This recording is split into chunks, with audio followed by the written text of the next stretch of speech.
Day 128 to 6:11 p.m. Haddon Heights, Camden County, New Jersey, United States of America. An uncomfortable silence, that was the only thing Arnold and the others could give while they continued to clean after hearing Felicia's story.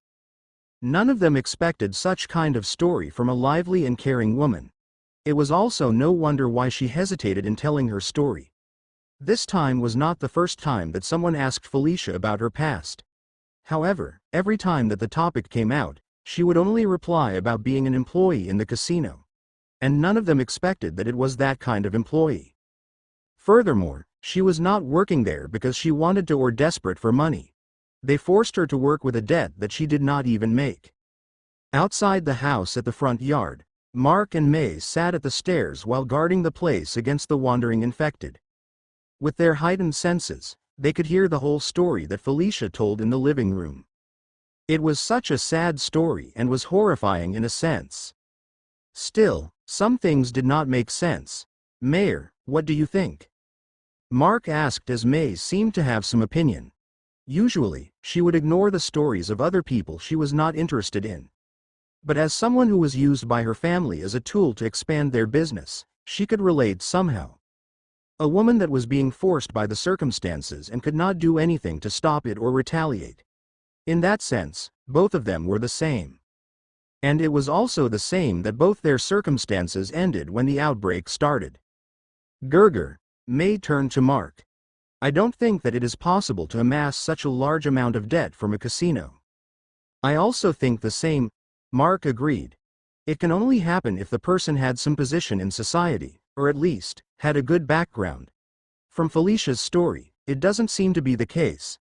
After all, a casino won't let just anyone borrow money, unless it was all a plot."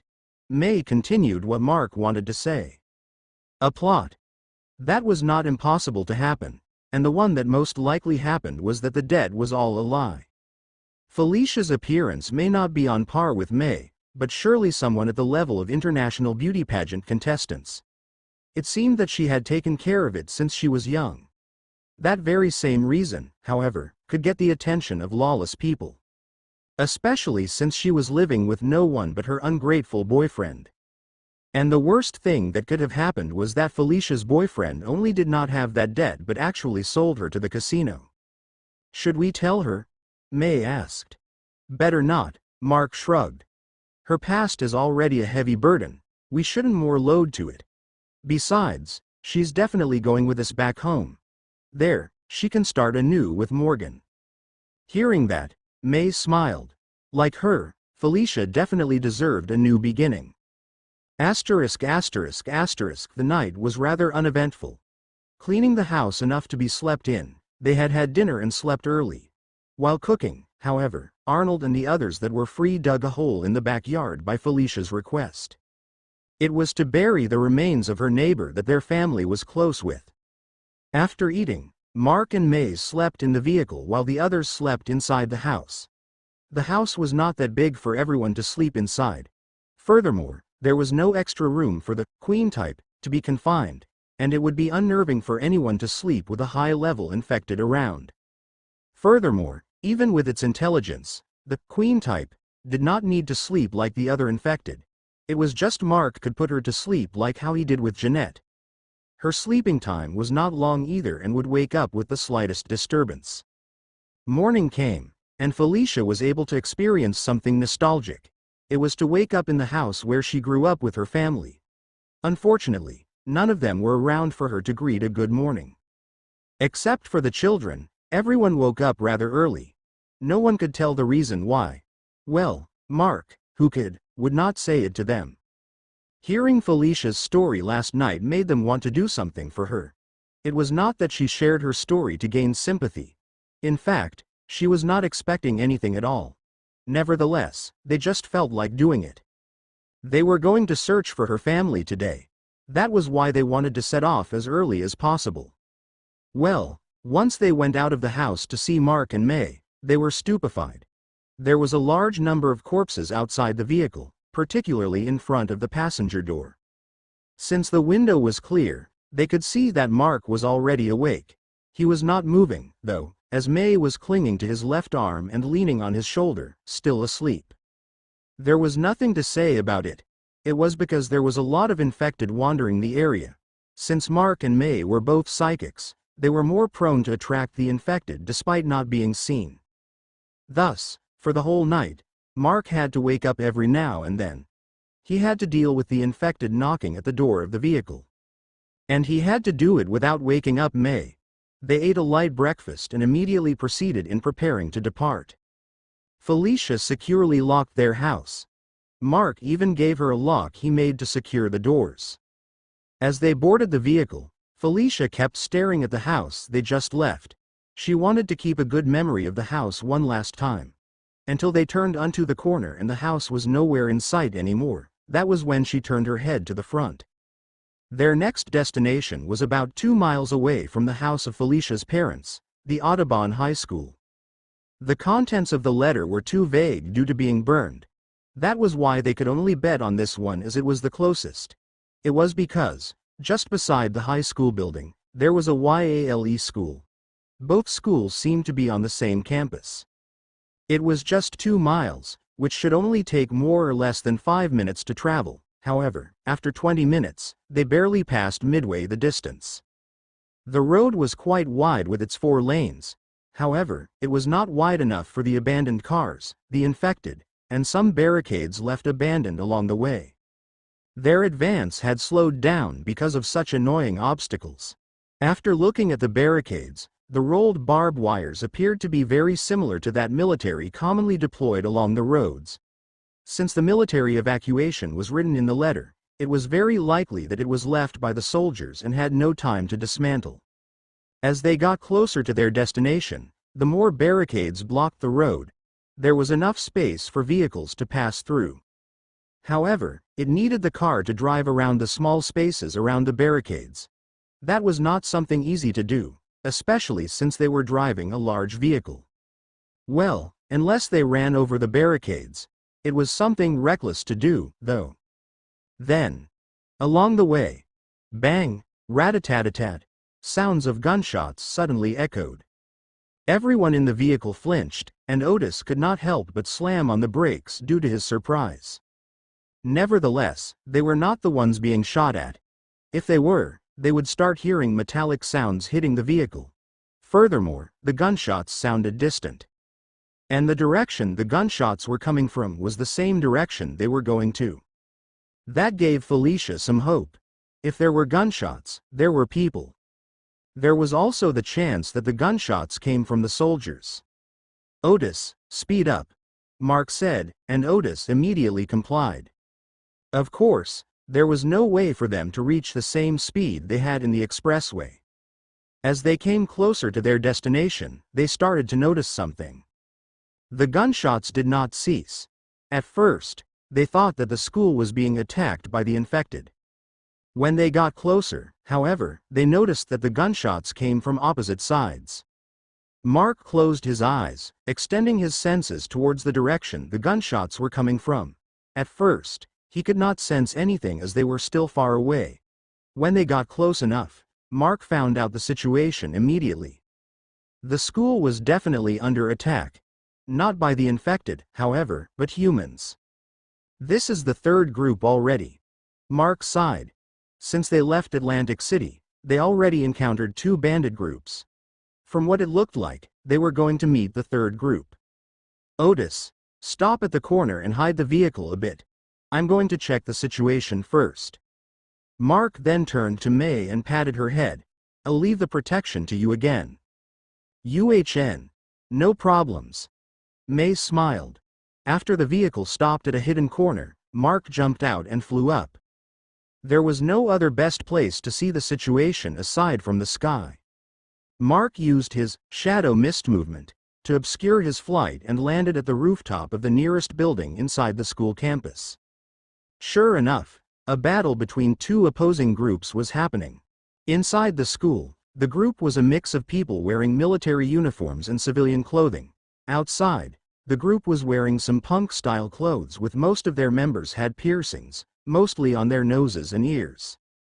******, the battle was intense, and both sides were getting casualties. Arg!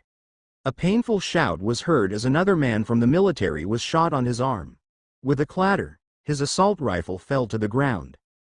"Captain, if this continued, we are going to waste a lot of our ammunition," another soldier called out to the one in charge of the soldiers here. "I know," the captain shouted back, "but what can we do? If we don't deter these bastards, they're going to break down the gate."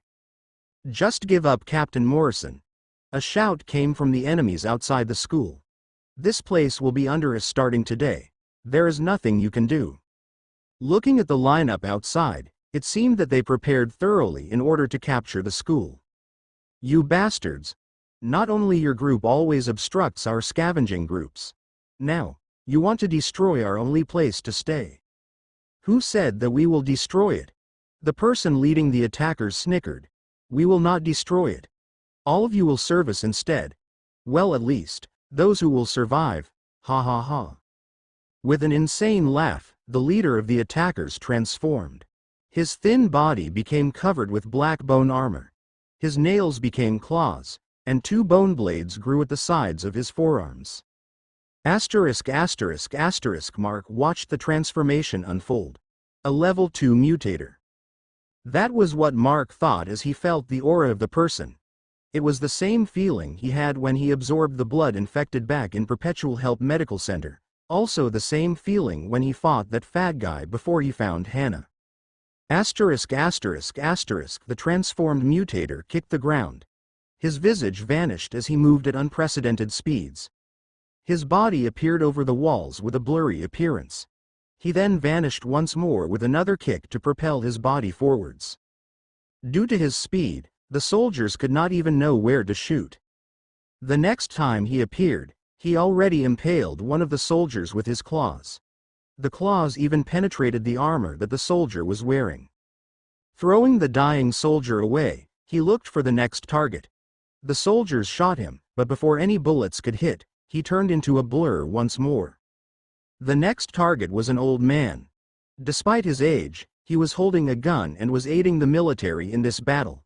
However, he was also too conspicuous among the group of younger people. Thus, he became the next target by the bone-armored mutator. As he brandished his claws towards the old man, however, tang!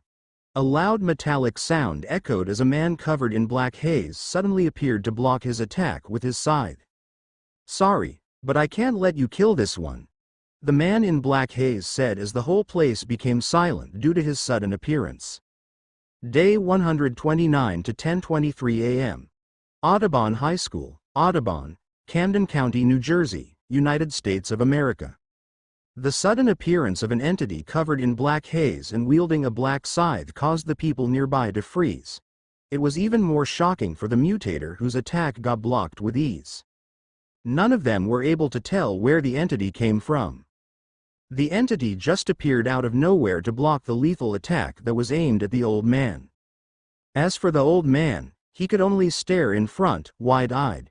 His reaction was not surprising, considering that 2 lethal weapons clashed just several inches away from his face. The loud metallic sound from the clash that entered his ears was far more than enough to shake his soul. Realizing that he was just a few inches away from his death, the old man subconsciously stepped back in fright and ended up falling onto his bottom. Luckily, someone blocked the attack for him. If not, the old man was nothing but a corpse now. As his attack was blocked, the leader of the enemies immediately retreated, jumping backward at fast speeds. At first, the leader thought that it was a helper from the military that blocked his attack. But a single glance at the surprised and cautious soldiers told him that this entity that blocked his attack was not from the military. "Who are you?" the leader shouted. "Why are you barging into our business?" But then, he noticed, the entity that blocked his attack was not paying attention. "You okay, old man?" they all heard him ask the old man that fell behind him. "Ah." The old man was surprised and hurriedly stood up. "Ah, yes. Thank you for saving me." "Damn it." The leader cursed. "How dare you ignore me?" He kicked the ground once more, vanishing from everyone's sight. His movement speed was definitely something else, as a human's naked eye could not follow it. Asterisk asterisk, old man, you should retreat first, Mark said to the old man. It was quite close. If Mark did not arrive early, even if Felicia found her father, what she would see was nothing but a corpse with a smashed head. Clang. Another loud metallic sound echoed as he blocked another attack with a frown. As another attack of his was blocked, the leader retreated once more. Mark could not help but frown. The strength of level 2 mutators could not be trifled with. The first one he encountered was specialized in defense. This one was in speed. This guy's speed was too fast that even Mark could barely follow his movements. If not for the fact that he could detect him using his empathic detection, Mark might not be able to block the attacks accurately. Mark could not help but sigh as he started to notice his weakness now. Using his enhanced blood and adrenaline could give him a short boost in strength, speed, and reflex. However, while it was an all-around ability, it could barely contend on specialized enemies like the one he was currently facing. Even the Jersey Devil called Gregor that he encountered before was specialized in speed, and Mark was not able to do about the guy's escape. Well, I guess it's time to power up, Mark murmured. He had a lot of crystals to choose from, but he had never consumed another. With the appearance of the level 2 mutators, he should need something to complement this physical weakness, he found out. This guy's mutation is not bad, he continued to murmur as his eyes landed at the enemy in front of him. Besides, this guy's black bone armor was kinda cool looking. Tang. Clang. Two more loud sounds echoed as Mark blocked two more attacks from the enemy. Bang. Another sound followed. This time, it was the sound of Mark's scythe, hitting the enemy's body. Because of the impact, the enemy flew to the side. He managed to land on his feet but still slid for about 2 meters before stopping. Furthermore, the enemy leader was still unscathed because of his armor. The leader was even more frustrated. He could not land any attack on the entity that appeared, but he got hit instead. Well, at least now, the leader got Mark's attention. FCK. You're asking who I am, right? Mark spoke. I'm just a passing through Mahem. I'm just someone passing by. That's it. Mark ended his words by brandishing his scythe. He turned into a surge of black mist that moved at fast speeds. Clang. Gaha. The enemy leader shouted in pain as a heavy blow hit his side. The armor might be hard to penetrate or slash, but it did not mean that his organs inside his body would not be rattled by strong attacks. Furthermore, as he was able to move at fast speeds and capable of evading bullets, he was not used to getting hit at all. Brother! Stop hiding and help! The leader suddenly shouted, making everyone alarmed. That same shout also seemed to have raised the morale of the enemies. You said that you can handle this, but now, you are calling for me. A contemptuous voice was heard by everyone. Everyone hurriedly looked for the source. Unexpectedly, the voice came from a man sitting atop one of the military's parked tanks. None of them saw how or when he infiltrated the ranks of the soldiers. Without a doubt, this man was stronger than the leader of the group that was currently attacking. The soldiers near the man immediately aimed their guns and fired. Before any bullets could hit the man, however, he vanished. The next thing that everyone saw was the fountain of blood after the closest group of soldiers around the man were all beheaded. Although the soldiers had bulletproof protection around their neck, it was not able to stop the man from slicing off their heads. Furthermore, the man did not even transform. He only had the claws on his right hand and nothing else. Yet, none of them saw how he did it. Just where the hell did these strong people come from? One of the soldiers could not help but speak. Although they were still battling with the members of the enemies outside the walls, the sudden appearance of two party crashers could not help but take their attention. Not waiting for anything, Mark turned into a puff of black mist and surged towards the new enemy. Clang. The claw and the scythe clashed with each other. What a surprise! The new enemy said with a smile, "You're quite fast yourself." "You can follow my movements, though," Mark replied. With that probing attack, one turned to smoke, and the other became a blur. Clang! Clang! Clang! The two vanished and appeared. Every time that their figure appeared, the loud sound of clashing metals echoed. Even the enemy leader joined the fray. It became a 2-on-1 battle. Because of the two, the battlefield became silent. Whether it was the soldiers or the outlaws, they were focused on the battle that was happening. Well, some of the soldiers and the outlaws took this opportunity, though. They started killing those whose concentration was away from the battlefield. Concentrate on the enemies. Get away from those them. Captain Morrison shouted loudly. Thus, the battle continued. The casualties were piling up on both sides. Fortunately, Mark was holding the most powerful people among the outlaws. If not, they would be wiped out already. Bam! A burst of red light and a loud crash made the two brothers fly backward. They both landed outside the walls while Mark stood on one of the foundations. Mark looked at the brothers from that elevation.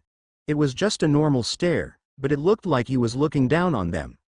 Well, it was the literal thing but felt like it was not. He then stared at the older brother, the one that appeared later. You better transform like your younger brother. You two will die sooner if you don't. As Mark said, aside from their speed, the two were not his match at all. Besides, he was not using his other abilities in this fight. If he did, it would be easier to kill these two. But why not? It was because these two were good training partners. Their speed was fast. If he could get used to their speed without using his other abilities, it would be beneficial for him in the future. Although he could just kill them and give their abilities to other people and train with them, it was still different. After all, fighting to train and fighting to kill were two different things and would give different results. Since Mark was not ending it early, however, the battle between the soldiers and the outlaws continued, and more people were getting injured or dying. Not like Mark could care about them. As long as the reason they were coming here for was fine, the others did not matter. Mark turned into a puff of smoke once more, appearing in front of the brothers. Bang! The scythe and two claws clashed once more. Unfortunately for the brothers, while their speed was unfathomable, they lacked in strength. The strength of Mark, who was an all-rounder, was more than enough to push them back in a slight clash of attacks. Rahhhh! After being pushed back several more times, the older brother roared. Finally, he decided to transform. Like his younger brother, his body was covered in sturdy bone armor. The difference was that he had scythe-like blades on his forearms, and his armor was dark red-colored. The brothers vanished once more after the older brother's transformation. Mark immediately braced for the attack as he did not know how strong the older brother after transforming. Then, he was stupefied. Nothing appeared around him to attack. Instead, he could detect the two running away, leaving their men. What the hell? Why did he transform if all he's going to do was to run away? Mark scratched his head. Seeing an entity that looked like a grim reaper scratching his head was quite surreal, though. In any case, Mark was not in a hurry to catch those two. It was better if they came back, bringing more friends. It would save him the trouble of looking for them. But of course, there was no guarantee to it. Thus, Mark looked at the direction of the two, with his eyes glowing red. As the two escaped the area of his detection, he turned towards the outlaws left in a panic. It was not surprising since their leader left them without saying anything in the middle of the battle. Their morale immediately collapsed, and they started to board their vehicles with the thought of fleeing. Before they could get into their vehicle, however, their heads started to fly off one after another. Ah! Screams echoed as the soldiers started to put down their guns. In front of them, the outlaws were screaming in panic as a man clad in black haze ran about. He was slicing his scythe here and there. In every wave of his scythe, one or two outlaws would fall down with their necks turning into a fountain of blood and their heads thrown away like rotten cabbages. The outlaws did their best to resist, shooting the man with the utmost fervor of fear. However, what could they do when the bullets only passed through the body of the enemy like a ghost? Unfortunately, they could only curse their rotten luck. They were only following orders, but they had to encounter something inhuman. In the face of imminent death, many of the outlaws broke down. While they were able to feel the excitement when killing others, it was the complete opposite when they were facing death. Some of them immediately let go of their guns and cowered down to the ground. They thoroughly lost their will to fight. Unexpectedly, those who did that ended up being left alive. When the battle died down with almost all of the outlaws dead, those that broke down were easily captured by the soldiers. The battle was finished. Mark then started tapping on his ring. Captain Morrison tried to approach Mark to thank him, but they were alarmed by the sound of an oncoming vehicle. The soldiers could not help but put on his guard once more. "Lower your weapons. That's my car." A serene voice was heard by the soldiers as they looked at the man clad in a black haze.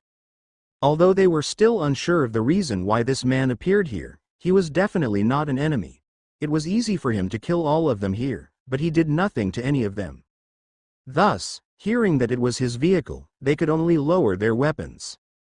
Day 129 to 10:36 a.m. Audubon High School, Audubon, Camden County, New Jersey, United States of America. Mark's arrival took everyone in surprise, and the way he harvested the lives of the enemies with his scythe made the soldiers relieved that he did not seem to be an enemy. If this man clad in a black haze that looked like a grim reaper started attacking them, they were not sure if they would be able to stand it. After all, Mark just eliminated most of the enemies by himself, and that the soldiers did not know how many casualties they would have if they were the ones to do it. Thus, when he said that it was his vehicle that was coming, they could only lower their weapons without hesitation. This person did not seem to be human, after all. Even if one were to tell them that he was, they would not believe it entirely. They were inclined not to for some reason they could not understand themselves. While waiting for the vehicle to arrive, "Sir, thank you for saving me." The old man approached Mark in gratitude. Everyone around the old man that time knew how he was close to death. Luckily, Mark appeared to block the attack aimed at him. "It's fine," Mark replied. "I have a reason for saving you." The old man was stupefied. What reason could that be? Did he know this person? Even though he could not see the face of Mark because of the black haze, the old man could not feel any familiarity with him.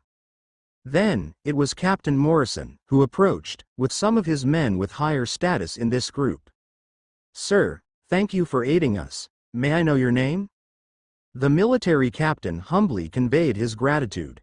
This gesture gave Mark a good impression of this person. He was definitely the leader of this place, but he did not hesitate to lower his head because of his people. Captain Morrison was not afraid of Mark. Even if they would surely lose, this military captain would not retreat if they had to face Mark. This, however, made his gesture even more sincere. He was not lowering his head because of fear but purely because of gratitude. The military captain himself was a mutator, and the ones standing behind him were the same. However, none of them were at the level to contend with the brothers that fled. Even if these soldiers ganged up on that younger brother, they would not be able to do anything much.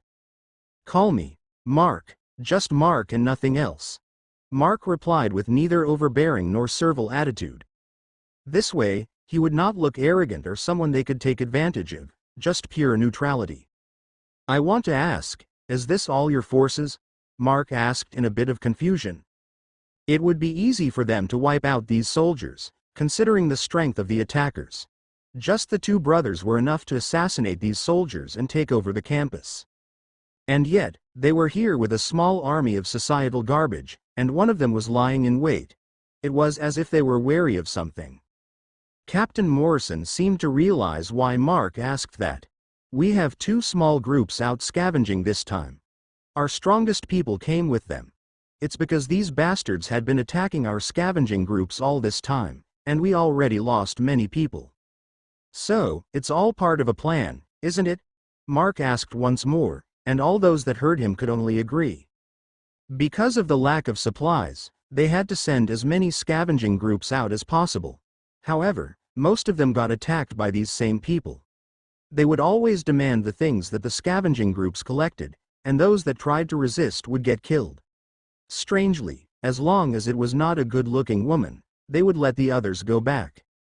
Thus, they started to take measures like making fewer but bigger scavenging groups and forbid women from participating in it. But of course, that did not stop the harassment. And if not dead, the members of the scavenging groups were injured.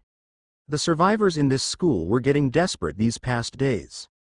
They had no other choice but to send their most powerful mutants to guard the scavenging groups. Unfortunately, that seemed to be what these outlaws were waiting for.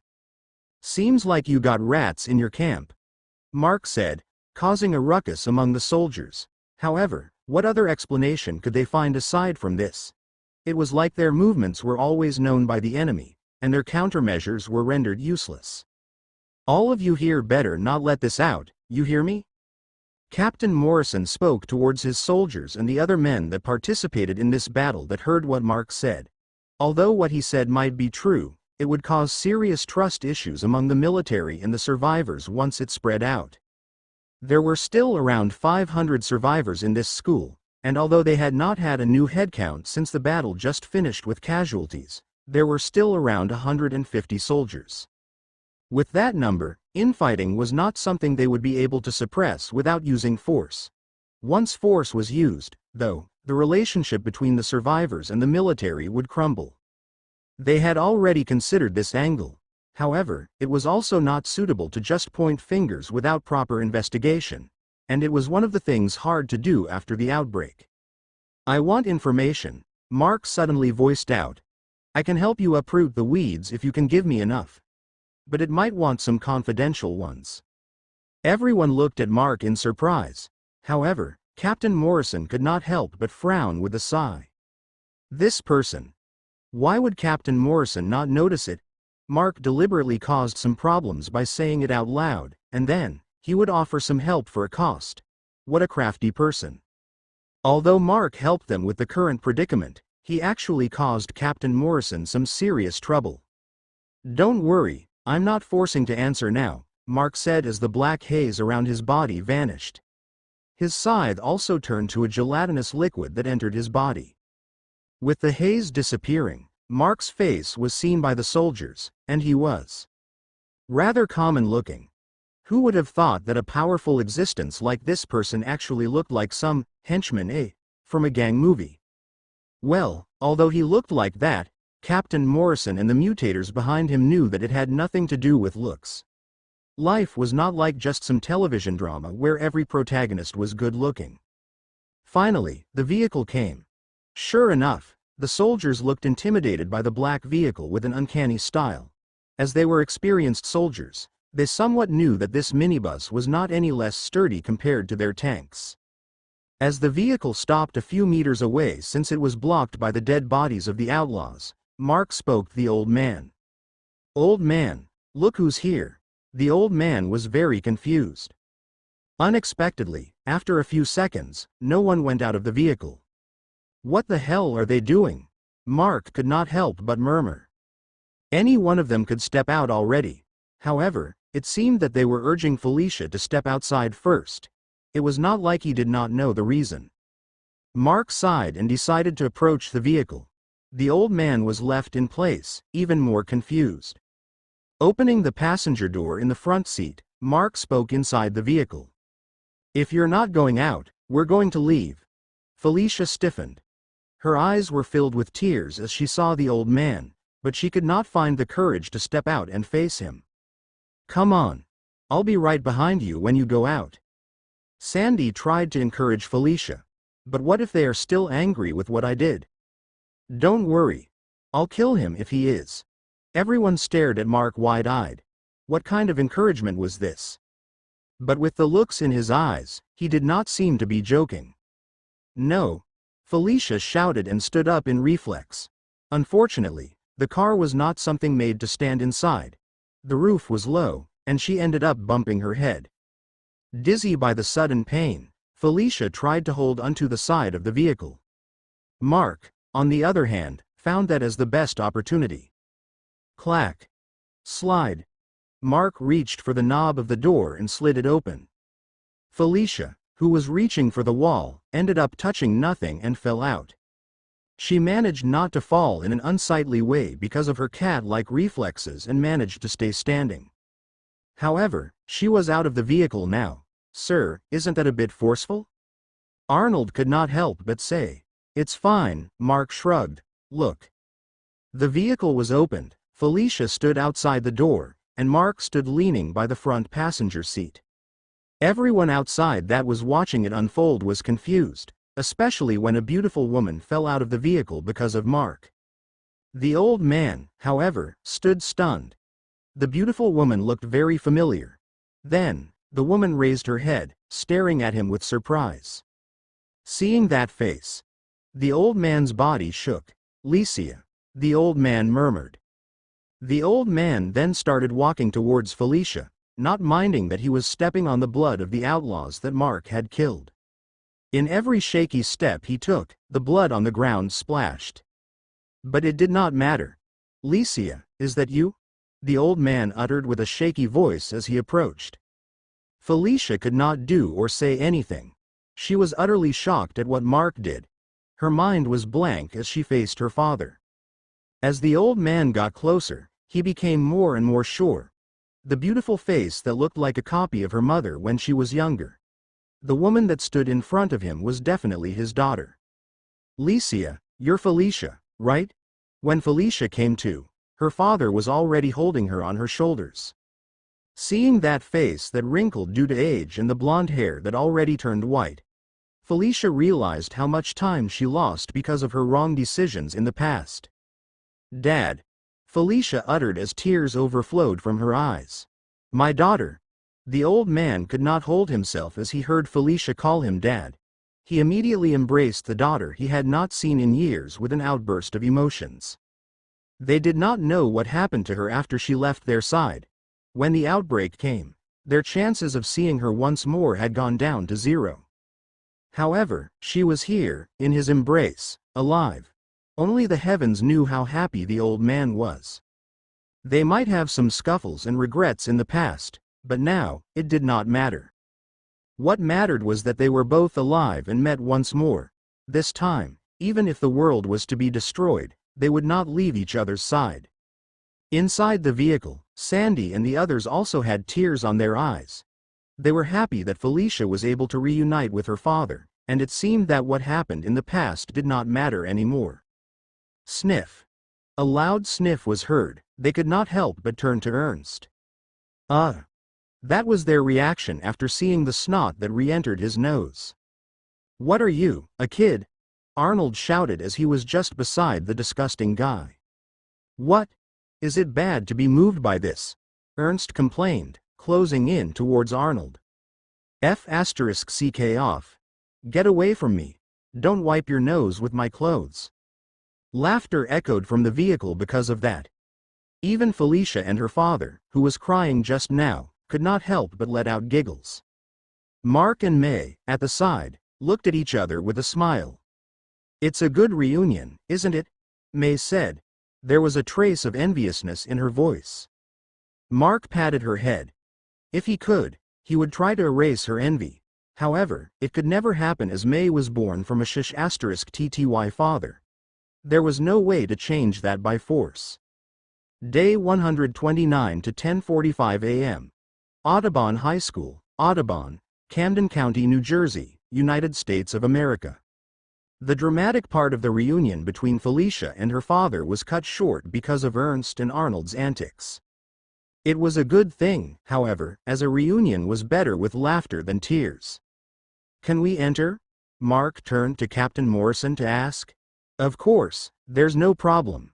The captain immediately granted access, however. "Wait a minute, Captain." One of the soldiers behind Captain Morrison, who was covering his nose with a handkerchief, spoke. "What is it, Smith?" "It's quite faint, but there is a smell of infected from their car. There's even 2 of them. They might have helped us, but we can't let the infected enter our settlement." The soldiers were surprised, hearing that. However, they would not suspect this person, Second Lieutenant Jericho Smith. He was a mutator with a wolf-like sense of smell. Although he was not able to distinguish different smells thoroughly, there was one thing that he was very capable of. It was detecting the odor from the bodies of the infected. Because of this ability, they were able to find out infected attacks in their settlement in advance and keep the place safe before a horde surrounded it. "Sir Mark, is this true?" Captain Morrison asked. Hearing that, Mark shrugged. Compared to these soldiers, the security of the settlement in his country was rather lax. Back then, Jeanette and Trixie were able to enter Bay City without problems. Here, however, the Queen type and the Empress Spider were immediately found out. Mark then turned inside the vehicle and spoke. "Go out." As Mark said those words, a woman went out of the vehicle. Felicia immediately dragged her father out of the way as if she was also quite afraid. The woman was not any less than Felicia in appearance, though it looked a bit unnatural.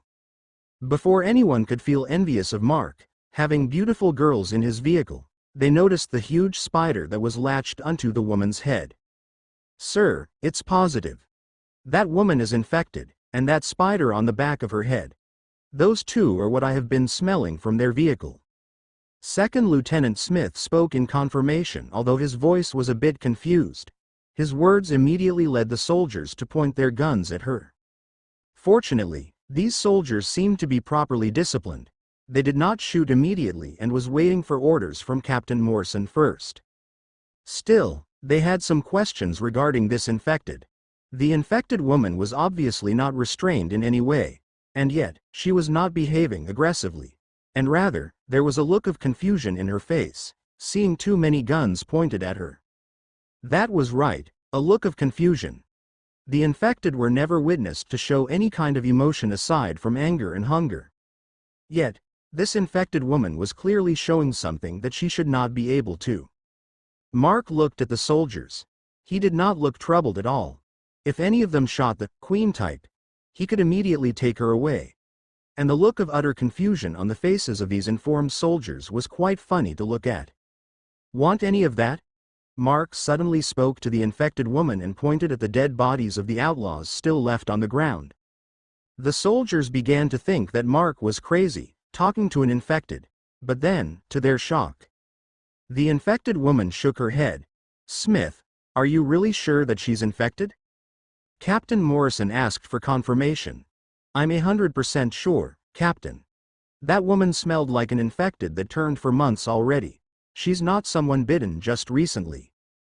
There, another mutator soldier at the side of Captain Morrison chimed in. "Captain, is it possible that she mutated her intelligence?" Hearing that, the captain could nod. There was no other explanation they could think of. This was the very first time they encountered an infected that could understand human language. "Can we enter now?" Mark asked. "This?" Captain Morrison hesitated. "She will not cause trouble, would she?" "Oh, don't worry," Mark replied. "She prefers rabbit stew over human flesh. And if I wanted to do anything bad in this place, I don't need her help. I can kill everyone here alone." What Mark said was both assuring and threatening. Yet, the soldiers could not say anything to refute him. "All right. Let's give an exception this time." Captain Morrison sighed. There was nothing they could do here. It was already good that Mark did not openly attack them. They rather not provoke something that they would not be able to handle. After that commotion, the cleanup outside the school started. The non-combatants were also called outside to help cleaning. They needed to clean the bodies and the blood as soon as possible. It was to prevent too many infected from getting attracted to the smell of the blood. Fortunately, they had no problems with the water that they needed to wash away the blood. Just a block away west of the school, the Haddon Lake was located. There were evolved fishes in the water, but as long as they did not fall off into the lake, it was all right to get water. While all the cleaning happened, Mark and his group entered the school. The school was composed of several 2- to 3-floor buildings connected to each other. There were a wide gymnasium and other necessary facilities. Just the building area was more than enough to allow all the people here to live comfortably. At the back of the building, however, there was a football field, a track and field oval, a baseball field, and a soccer field along with more than 2 more sports facilities. All in all, the school had a very wide area for activities. The military also did not hold back on reinforcing the fences around the school. All this area was available for the survivors to access aside from areas where only the military and specific personnel were allowed. Mark and his group left the vehicle at the parking area behind the school, past the football field. Once everyone went out, they looked around due to the new scenery they saw. On the other hand, the survivors were also the same, curious about the newcomers. Many people around greeted Felicia's father. Seeing Felicia clinging to her father, everyone was curious and asked who she was. Hearing that Felicia was his daughter that was missing for years, the people were surprised. Nevertheless, they congratulated the old man for reuniting with his missing daughter despite the state of the world now. Looking at this, it seemed that this old man had some popularity in this settlement. It was not surprising. The old man was in no doubt old, already in his 50s, and might even be approaching his 60s. Nevertheless, despite the wrinkles on his forehead and white hair, he had the body of a veteran soldier. According to Felicia, her father was in the army before and retired when he was past 40. It was an early retirement. However, it could not be helped since he suffered a permanent injury on his shoulder after being hit by shrapnel from a grenade explosion in the last battle he participated in. It was no wonder that some of the soldiers here treated Felicia's father with respect, including Captain Morrison, who was just 8 years younger than Felicia's father. Walking inside the school, however, felt quite tedious. Since May stepped out of the vehicle, more eyes were glued to their group. Even Arnold and the rest could not help but feel uncomfortable. Unexpectedly, some lascivious stares were coming from the soldiers. Looks like not every soldier here was as disciplined as I thought. Mark said as he returned those unwanted stares with his killing intent while shielding May from them. The mutators among the soldiers immediately felt that killing intent. There was no doubt that if this was not addressed immediately, some of their soldiers would end up dying. Sir Mark, I apologize for this. I'll make sure to discipline them later. Captain Morrison said and turned towards those soldiers. Go back to work and don't cause a mess here. Hearing their angry superior, the soldiers immediately scurried away.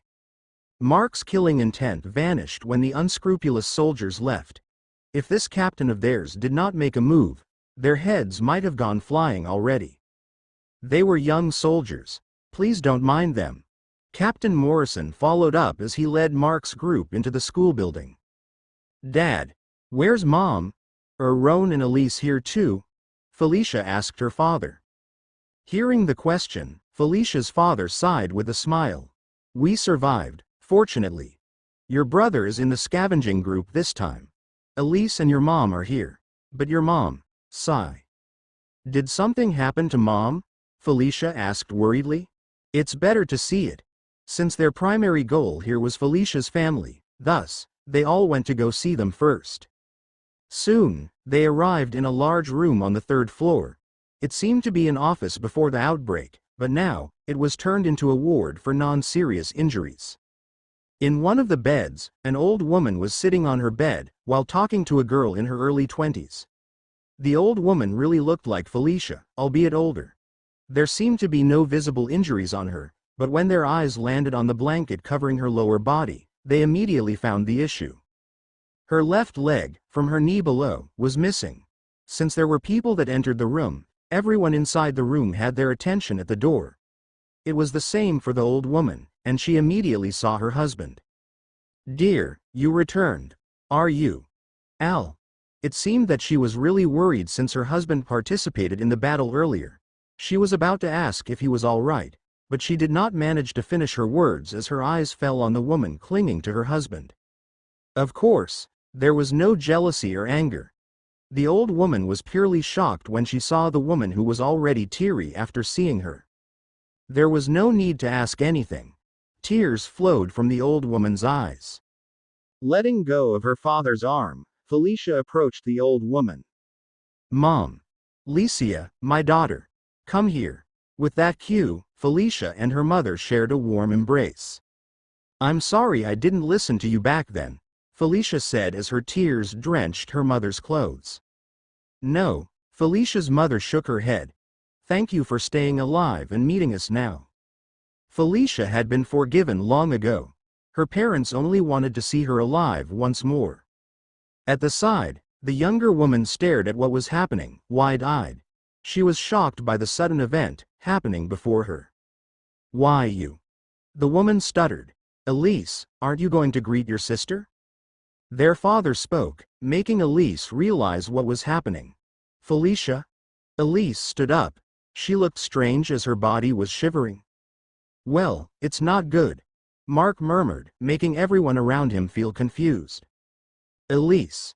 Felicia let go of her mother and faced her younger sister. "Pock." A very crisp slap echoed inside the room as Elise's palm left a red mark on Felicia's face.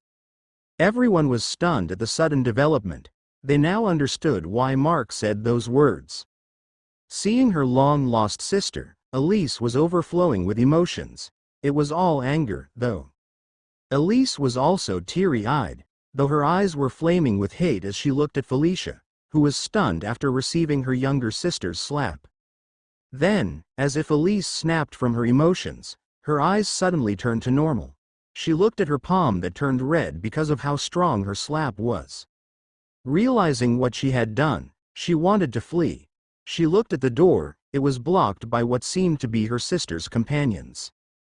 Without any choice, she ran towards the window facing the sports field. She was fast-moved as if she was a cat. Opening the window, she jumped outside. The room was on the 3rd floor, but she landed fine on the school grounds. From there, she ran away from everyone's sight. Day 129 to 11:04 a.m. 3rd floor, Audubon High School, Audubon, Camden County, New Jersey, United States of America. Stunned by the slap she received from her younger sister, Felicia stood blankly in place as Elise escaped. Their father, Abraham, and their mother, Candace, were also surprised by the scene. Still, their expression was more of remorse on their faces rather than shock. Not only their family, but everyone who witnessed the scene was surprised. Usually, reunions, after the apocalypse started, would be filled with relief, happiness, and tears of joy. This situation was the first time that many of them seen a reunion filled with resentment, especially from a sibling. "Licia, are you all right?" Abraham approached her daughter, patting her back gently. Felicia slightly nodded, though her face was still blank. Seeing that, Abraham helped Felicia sit down. "Licia, you shouldn't mind it too much. It's my and your father's fault," Candace said while looking down on her bed. It seemed that this would be the start of family talk between Felicia and her parents. "Should we leave them alone?" Arnold asked. That question made Ernst and the others nod. It was not their place to intrude in other families' business. Mark then turned to Captain Morrison. "Do you have someplace we can stay? We might need to stay here for a day." Hearing Mark's words, Captain Morrison's eyes lightened. Who would not want Mark's group?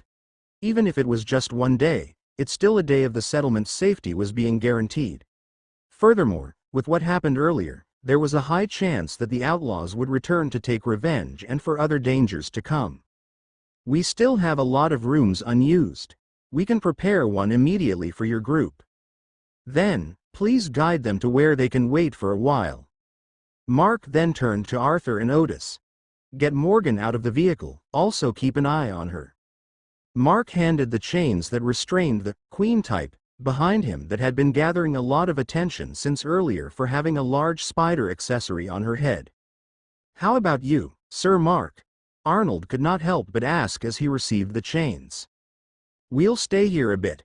Mark then turned back to Captain Morrison. "It's fine, right? There's no problem. I can leave someone to guide you when you want to leave the ward." "No need." Mark declined. "It's also likely that we won't use the door, anyway." Captain Morrison was confused. Nevertheless, he did not want to ask any more questions and annoy Mark. Thus, he left with his men, leaving one of the soldiers. Even though Mark said that there was no need to, they still needed to keep an eye on them since they were strangers, to begin with. Mark did not bother about the soldier that Captain Morrison left. Together with May, Mark approached Felicia and her parents. "You two are?" Candace asked as she saw Mark and May approached. "This is Sir Mark and Miss May. They're the leaders of the group Licia belongs to. They were the ones that brought her here." Abraham introduced Mark and May since Felicia already did the same while they were walking towards this place. Felicia's mind was too boggled to do the introductions this time. Is that so? Candace smiled. Thank you for taking care of our daughter. Mark could not help but scratch his cheek. Felicia's parents were too sincere that it felt uncomfortable for him. It seemed that they really loved Felicia. It came with a price, though. You don't have to thank me. Your daughter is now one of my people. It is just convenient to pass by since this place was near the road we wanted to take, and by coincidence, you all, her family, are still alive. So, Licia is going to leave again? Candace asked, looking at Felicia, who was still silent. No. Mark shook his head. I'll go straight to the point. We will take you two and your children with her.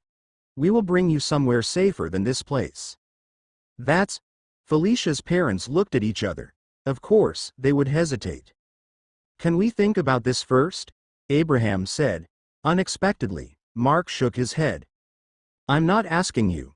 Whether any of you want it or not, we will take you all out of here. The only time I can give you is whether you will come willingly or not. If not, I will have to use force. You. Candace was about to say something offensive. But Abraham held her hand and shook his head.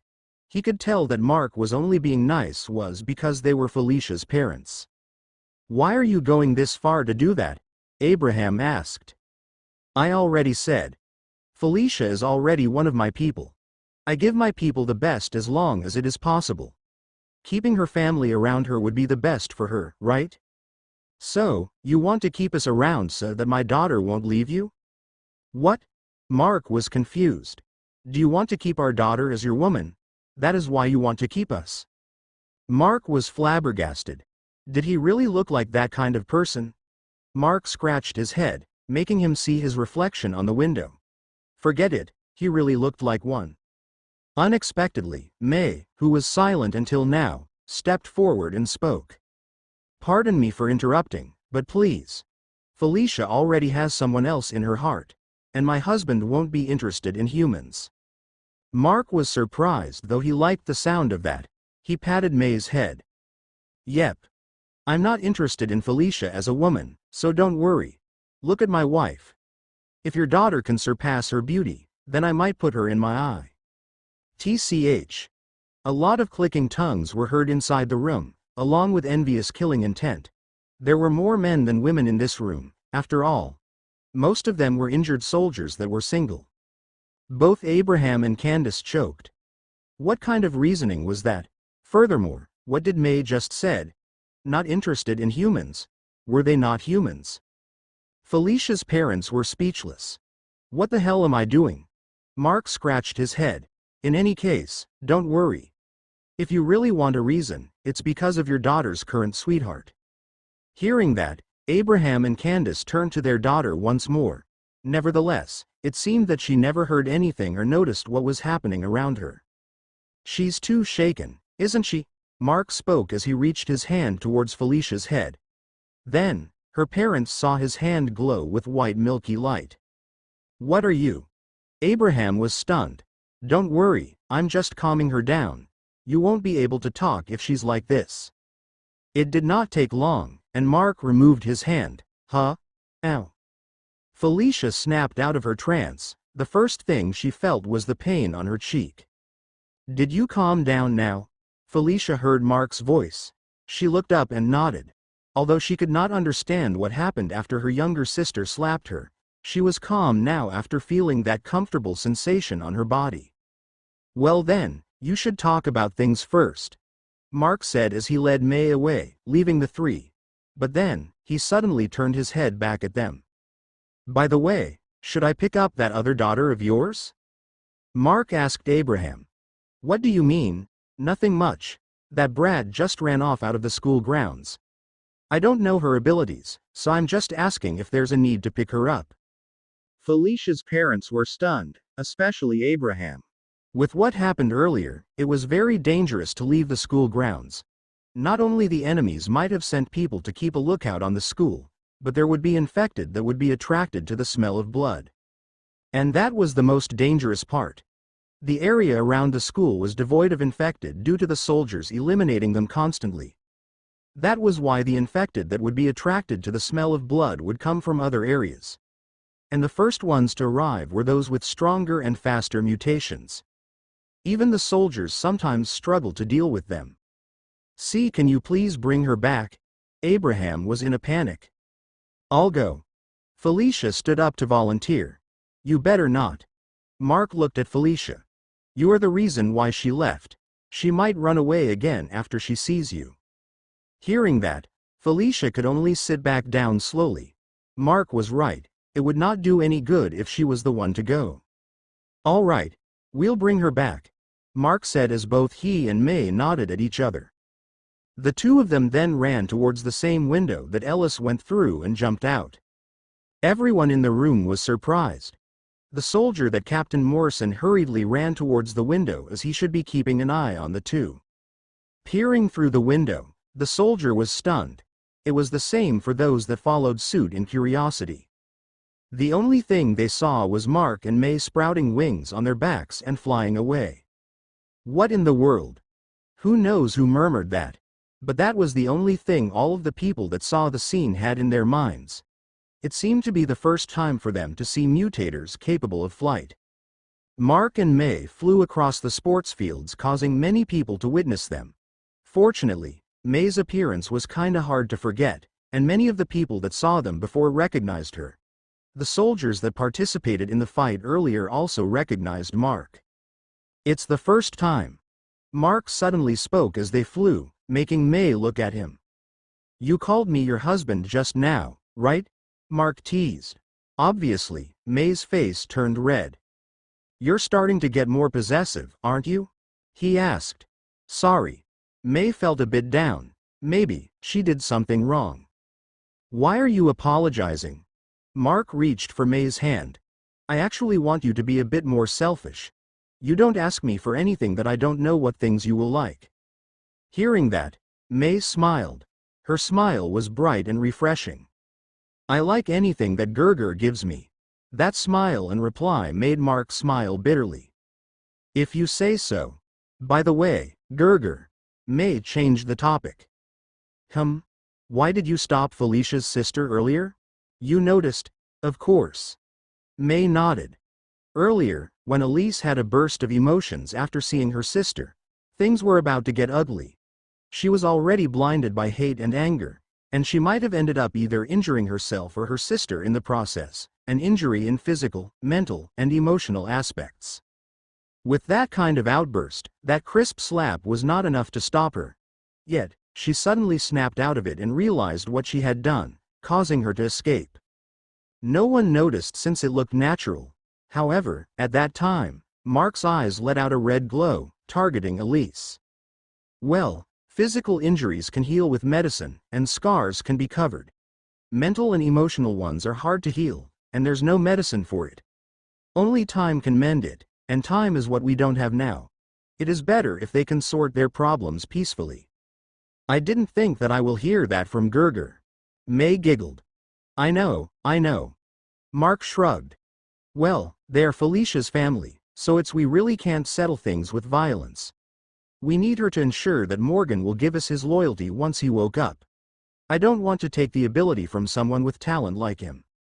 Then, Mark smiled. A smile with a hidden sinister thought. "Besides, there are traces of manipulation on that girl's emotions. She might have run off to meet the cause of it." Day 129 to 11:15 a.m. Browning Square, Belmar, New Jersey, United States of America. Bam. Bam. Two men released painful voices as their bodies heavily crashed onto the wall of the main hall of the building they were in. Their agonized gurgles intensified further after their heads were stepped on by some people. Unexpectedly, these two same men were the ones that led the attack at Audubon High School. "King, please. Mercy." The older brother pleaded, looking at the man sitting at the center of the main hall. It was a ballroom hall, cleaned with everything else, and was refurbished. Now, it looked more or less like a throne room for a king with expensive displays and decorations. Even the throne that was placed at the center of the hall was made with gold. Who knew where they got something like this? On the throne, a man sat arrogantly. With his blonde hair, blue eyes, and a handsome face, he looked like a prince from a fairy tale. The difference, though, was his expression that was similar to that of a slaughterer's. He looked coldly at the two brothers that were being heavily punished. If not for their abilities, he was more inclined to kill them immediately. "You want mercy?" The man on the throne spoke. "Returning here with your tails between your legs and wasting a lot of our people? I wouldn't have minded it even if they lost their lives as long as you two brought back good news. But what, not only the two of you, failed a small task, you two even sacrificed our manpower to escape. Now, what mercy do you want?" Whop! Whop! Arg! The two brothers let out more painful noises as the two women wearing black clothing whipped their bodies. "My king, remember not to cripple them. Their abilities still have some use." A woman entered the hall. Her curly blonde hair and gray-colored eyes looked alluring. Not to mention that she was wearing a pink bedla, showcasing her body figure that could make the mouths of men water. The clothes she wore were laced with gold and silver along with gems here and there. The woman walked straight towards the king and sat at the left armrest of his throne. "Do not fret, my queen." The king spoke.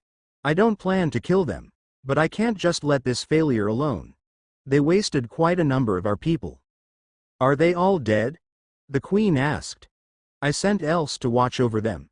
The king turned to the slender-looking man, standing at the side of the room. The slender man had a pale face but an attractive appearance. Even though the king was handsome, this man's visage seemed to have been taken out of folklore stories. His deep blue eyes had long eyelashes, and he had a shiny white hair. And because of his long hair, no one would notice immediately, but he had pointed ears. "Greetings, my queen." Else stepped forward and greeted the woman. "Tell me what happened," the queen commanded. Thus, Else narrated what he observed without forgetting a single detail, once more. He already told this to their king, but he did not mind repeating it again to the queen.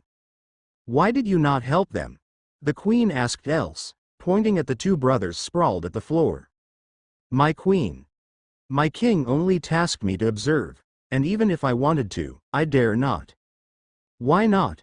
"The enemy that appeared is someone unfathomable. I can't tell what it was, but there is a disturbance in a wide area with that person at the center. I dared not step into that area without knowing what it was. I even had to immediately retreat when I noticed it. Fortunately, I managed to not get caught in it." "Ho! It seems that the queen's interest was piqued. Seems like some strange people entered our territory." The king voiced out. "It is as you said, my king." Else replied. "Furthermore, with that man around, I won't be able to infiltrate the school." "Because of that disturbance, you are talking about?" "Yes. Unfortunately." While the three were talking, the older brother that was sprawled in pain looked up. "My king, shouldn't we take revenge?" the older brother spoke. "Who told you to speak?" the king glared at the older brother. "But king, this might be our fault. However, the enemy is also strong, as Else said.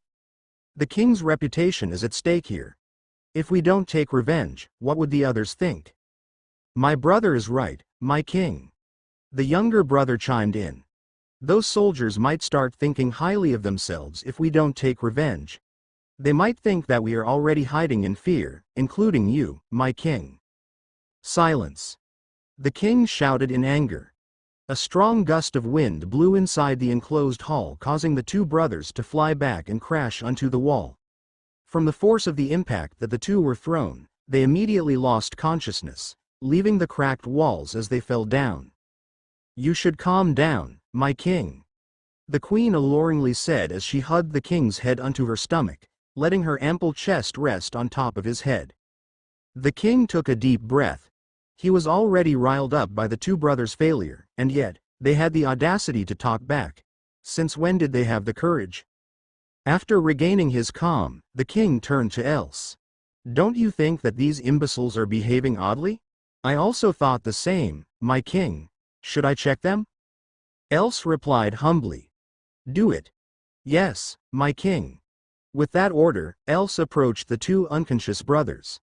The other people around gave way for him as if they feared him. Closing unto the two, Else bent down.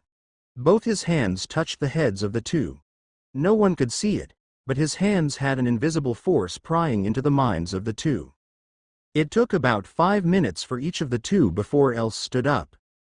How is it? The king asked. Unexpectedly, Else shook his head. There seemed to be nothing wrong, my king, Else replied as he went back to his original position. All I can say is that the two were too bent on taking revenge that it swallowed their rationality. They might have felt humiliated after that battle for them to become like this. The king frowned, though the frown relaxed after a while. What Else said was quite reasonable. In fact, it was the first time that these two brothers failed with their mission. It was not wrong to feel humiliated after being pushed around by the enemy to the point that they had to flee. Anyone in this circumstance would be hell-bent on taking revenge. The king grew silent, so as the whole main hall. Then, a pat on his head was felt by the king. He looked up, and the queen was smiling at him. Think about this later.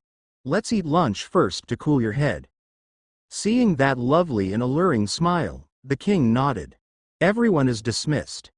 Drag those two away. The king pointed at the unconscious brothers. Else, you stay. With that order, everyone in the hall immediately moved, leaving the three inside.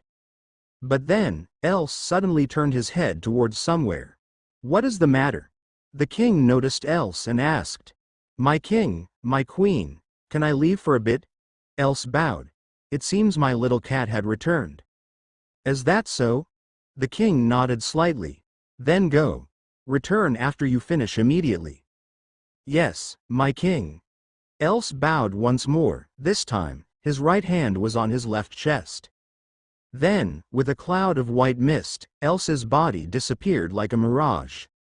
Asterisk asterisk asterisk day 129 to 11:35 a.m. Haddon Lake, Audubon, Camden County, New Jersey, United States of America. Haddon Lake, it was a beautiful place to spend time back before the apocalypse. There were a park and other spots to stand by around it. The vegetation was nice looking and properly maintained. There were also fishing and sports areas that people could go to. Now, the park was empty. Only the remains of dried skeletons after their flesh was eaten clean remained. Fortunately, the place was mostly devoid of the infected. It was because the survivors and the military used the water in the lake and also to fish. Thus, they had to conduct a sweep every now and then to preserve their water source. Earlier, there were people around as they procured water to wash away the remains of the battle this morning. As the cleaning was finished, it was supposed to be devoid of people. Yet, there was a woman sitting on one of the benches alone. She seemed to be in deep thought about the things that happened to her earlier.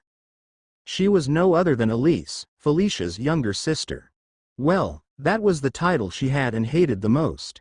She never ever liked it, to be called Felicia's younger sister. In most cases, it was the youngest child that would get the attention of their parents. It was especially the case when the youngest and last child of the family was a different gender than their older siblings. Everything they had was new. Requests were being given to them with little resistance. Unfortunately, Elise had an older sister. That was Felicia. Although there was not much difference with the emotional affection their parents given to each of them, Felicia had more privilege. Felicia would mostly have new clothes, while her old clothes would fall to Elise. It was not like she did not receive new ones, but more of her clothes and things had once belonged to her older sister. Things might have been better if Felicia and Roan changed places. Felicia was the oldest child, and Roan was the second. But it was all family matters. Even though Felicia grew up a bit spoiled, it did not mean that much to her as she did not mistreat Elise. Things got worse when she entered school, the very same school that her older sister studied in. Elise had hidden circumstances. Because of this, she could not concentrate on her studies or take care of herself better. Thus, the very smart and popular Felicia, her older sister, Elise, was being compared to her. Felicia was always among the ranking, while she had mostly average grades. She was also known by almost the whole school. Once they learned that Elise was Felicia's younger sister, the people that knew Felicia would start to compare Elise to her. Elise's confidence became lower and lower, and her hidden circumstance made things worse. Soon, she was branded as a weird kid that always talked to herself.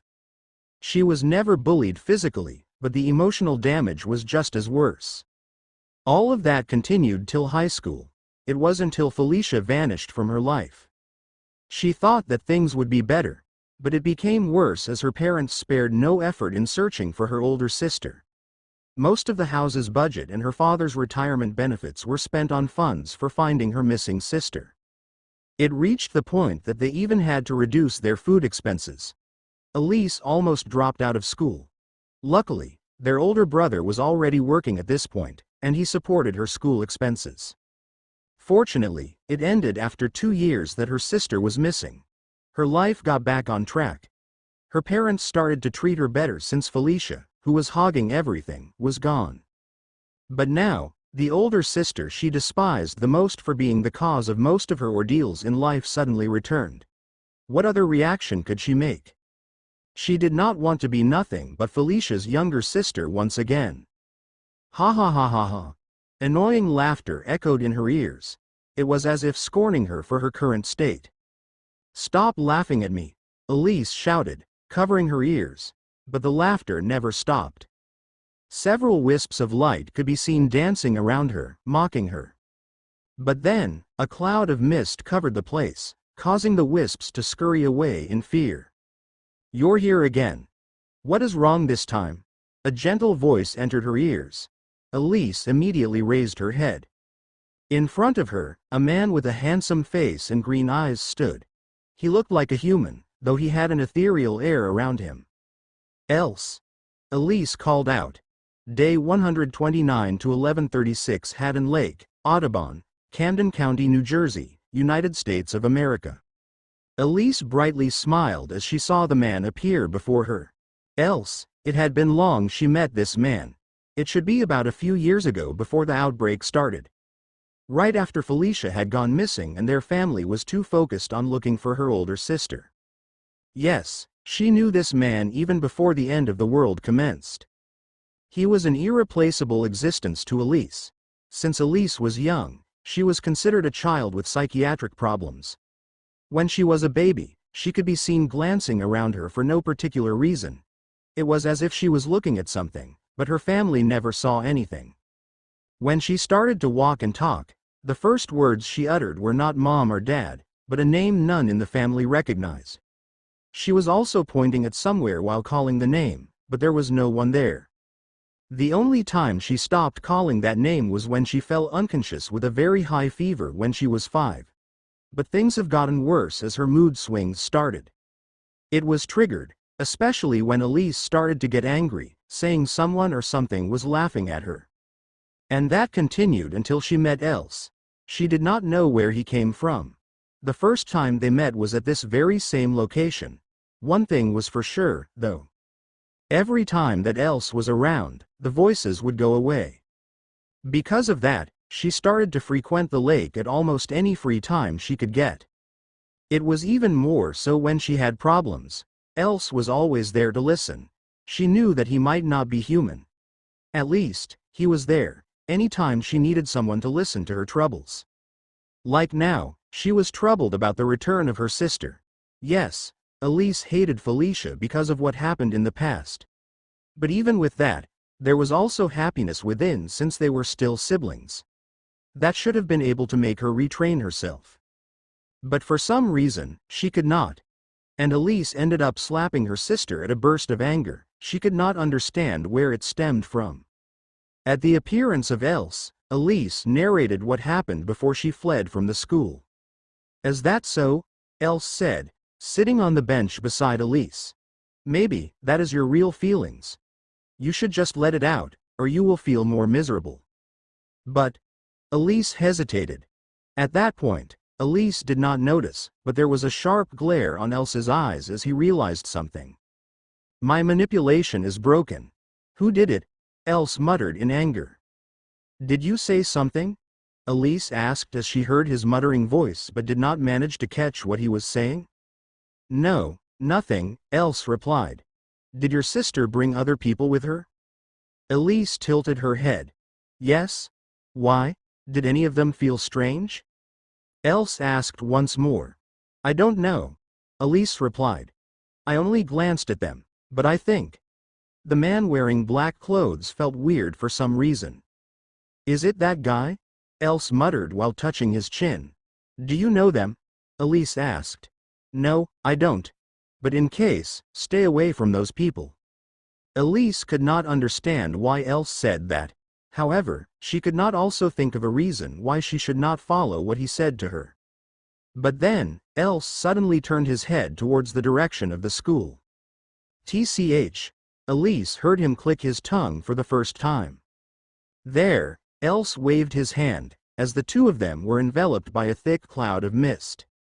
After leaving the Audubon High School, Mark and May immediately flew towards the direction that Elise fled to.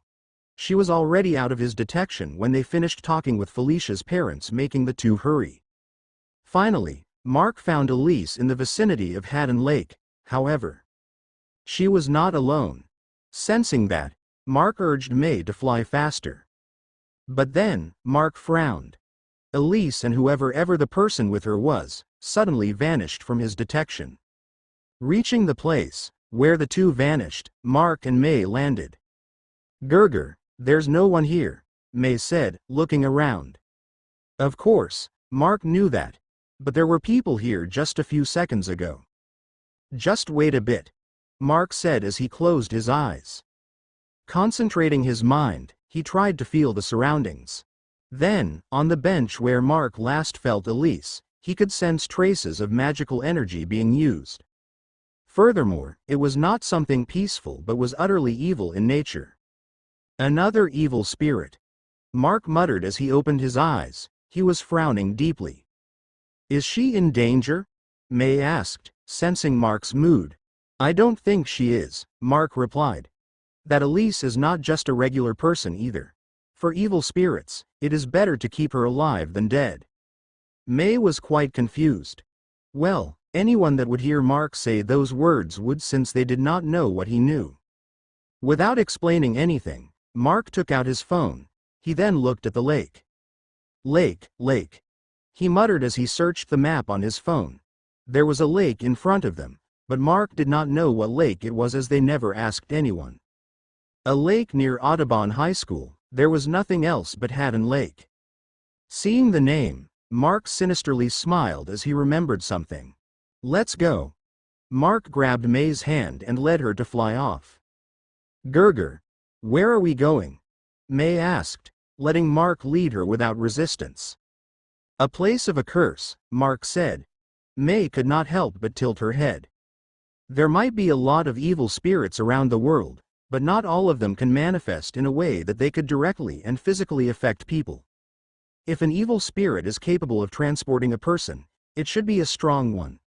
For that to happen, that spirit should be attached to a place with high concentrations of negative energy. Cursed and haunted places are the most suitable ones for stronger evil spirits to be born from. Mark then turned his head in a precise direction. There just happened to be a place nearby that fit the criteria. Elise was startled when Else covered the two of them with that cloud of mist. When the mist vanished, however, where? That was what escaped from her mouth. The two of them were not at their initial location back in Haddon Lake. It was a totally different place, but not that unfamiliar either. Remember this place? Else asked as he leaned his back on a tree. When Elise saw the tree, however, her eyes turned wide. For those that did not know, it might just be another tree near a body of water. However, it was different for those living in this area and those interested in the supernatural. This tree was not just any other tree. It was an old tree in a small peninsula at the side of Newton Lake. The Oakland suicide Nazi tree. Elise muttered. Of course, she would remember. She came here before, wanting to end her life like how the others did on this tree, to hang themselves on its thick branches. In fact, to warn people to stay away, some of the ropes used by other suicide victims were left hanging on the tree. The party spot in the past turned into a sinister place with beautiful lakeside scenery. Many mysteries had circulated around the area that had been linked to this cursed tree. Some were bodies being dumped in the lakes around here, some were mysterious homicide cases, and of course, the suicides that happened on this tree before the outbreak. Because of that, most people who knew would stay away from this location. Even though it might just be some hearsay, no one would want to become the next victim of the curse. "Why did you bring me here?" Elise asked. She was not worried, but just curious. "It seems like the people that brought your sister back is looking for you." Elise sighed. There was no doubt that her parents and sister must have sent those people to look for her. It was not like she did not want to go back, but she was not ready to face them after what happened. But then, Else stiffened in shock. He was about to cover himself and Elise with another cloud of mist. However, it was already late this time. "Found you too." A voice entered their ears. Else clicked his tongue and tried to hastily transport himself away, leaving Elise behind. Shoom! Else was not able to as a surge of black smoke dispersed the mist. In shock, Else and Elise looked up. Above, Mark and May flapped their wings. "My guess is right," Mark said, looking at the tree behind Else. "Demons," Else muttered, seeing the wings and sensing aura from Mark and May. He was shivering. Else might be a strong evil spirit, but compared to demons, he was just a lower existence. "Are you the evil spirit born from this tree? Or are you the evil spirit of this tree born because of her?" Mark asked, pointing at the tree and Elise. The questions brought deep shock to Elise as she turned to Else. Come to think of it, when Elise tried to commit suicide, her rope suddenly broke off without reason. That time, she went home with bruises from the fall and just brushed it off as she slipped while on the road. After that incident, that was also the first time she met Else. But then, as Mark probed further, he realized something even more peculiar. Even May seemed to have noticed it. "Gerger, don't this guy and Elise look a bit similar?"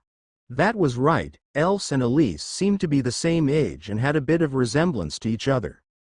As for Mark, what he noticed was something that could not be refuted. Thus, his words gave more shock to Elise, who had yet to reorganize her thoughts. "You're her twin brother, aren't you?" Mark's words made Else open his mouth in shock. This was the secret of his that Elise should never know. Elise was even more muddled. She had no knowledge that she had a twin brother, but to think of it, she always felt comfortable when he was with Else. He was closer to Elise compared to her other siblings, even though they had known each other for a shorter time. Else stared at Mark with a grave expression. His secrets were being dug up one by this demon. "Just what kind of demon are you? How are you able to know those things?" Elise stared at Else with wide eyes. He did not deny any of the accusations, meaning, all of it was true. "Why should I answer the questions of an enemy?" Mark replied. "You are here to gather information from her and give it to those that attacked this morning, am I right?" "You." Else could not say anything anymore. He was stripped naked of his secrets. "You really thought that I won't notice you earlier? When I arrived this morning, you hurriedly retreated from my field of detection. When those brothers retreated, you also did. This time, you did the same. It might work once, but not twice."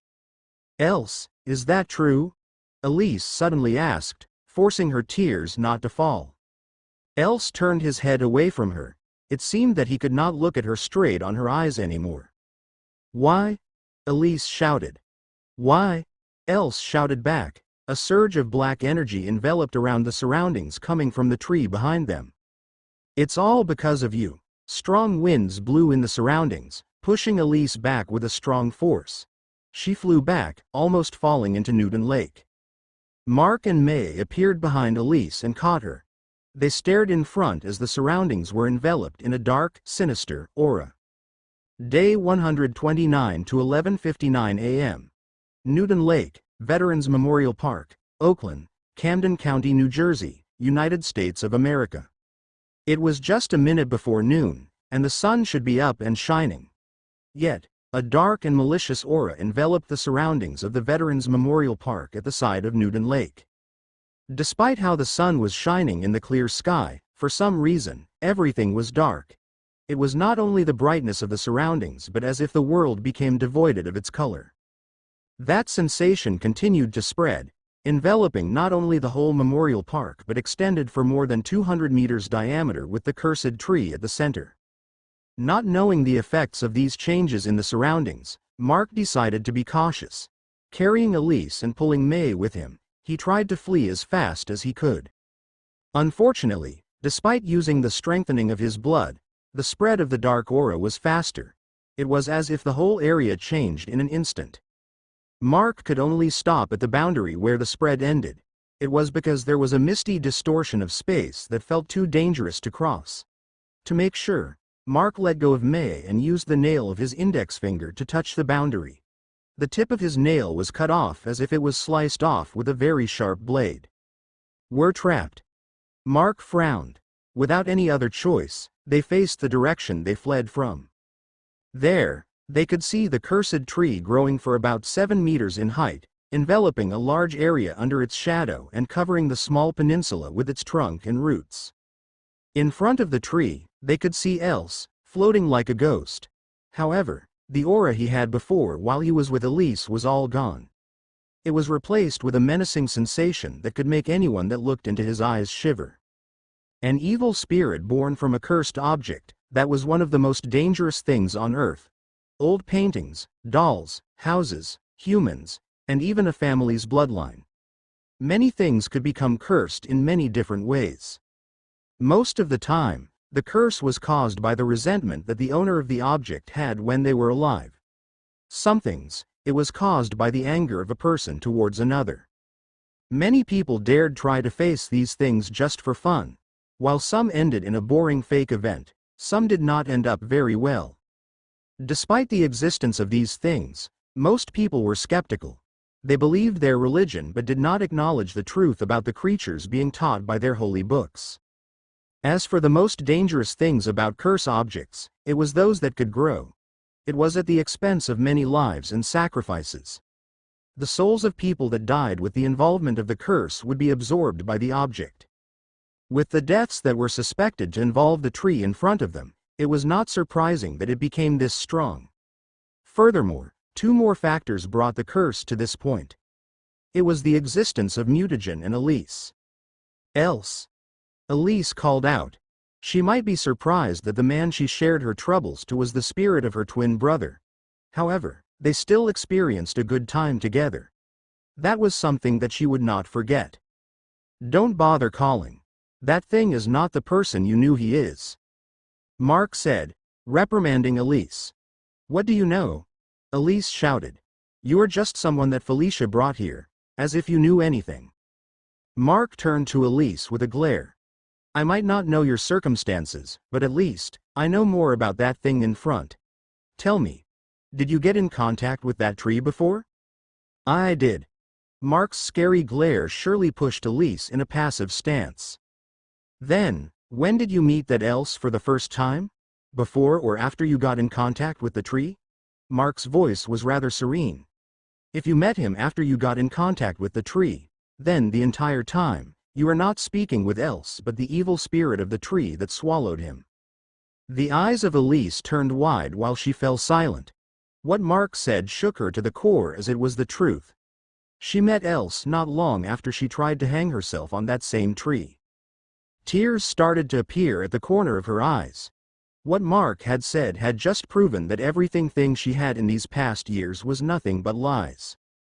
Elise wanted to cry out loud. She wanted to refute everything in front of her.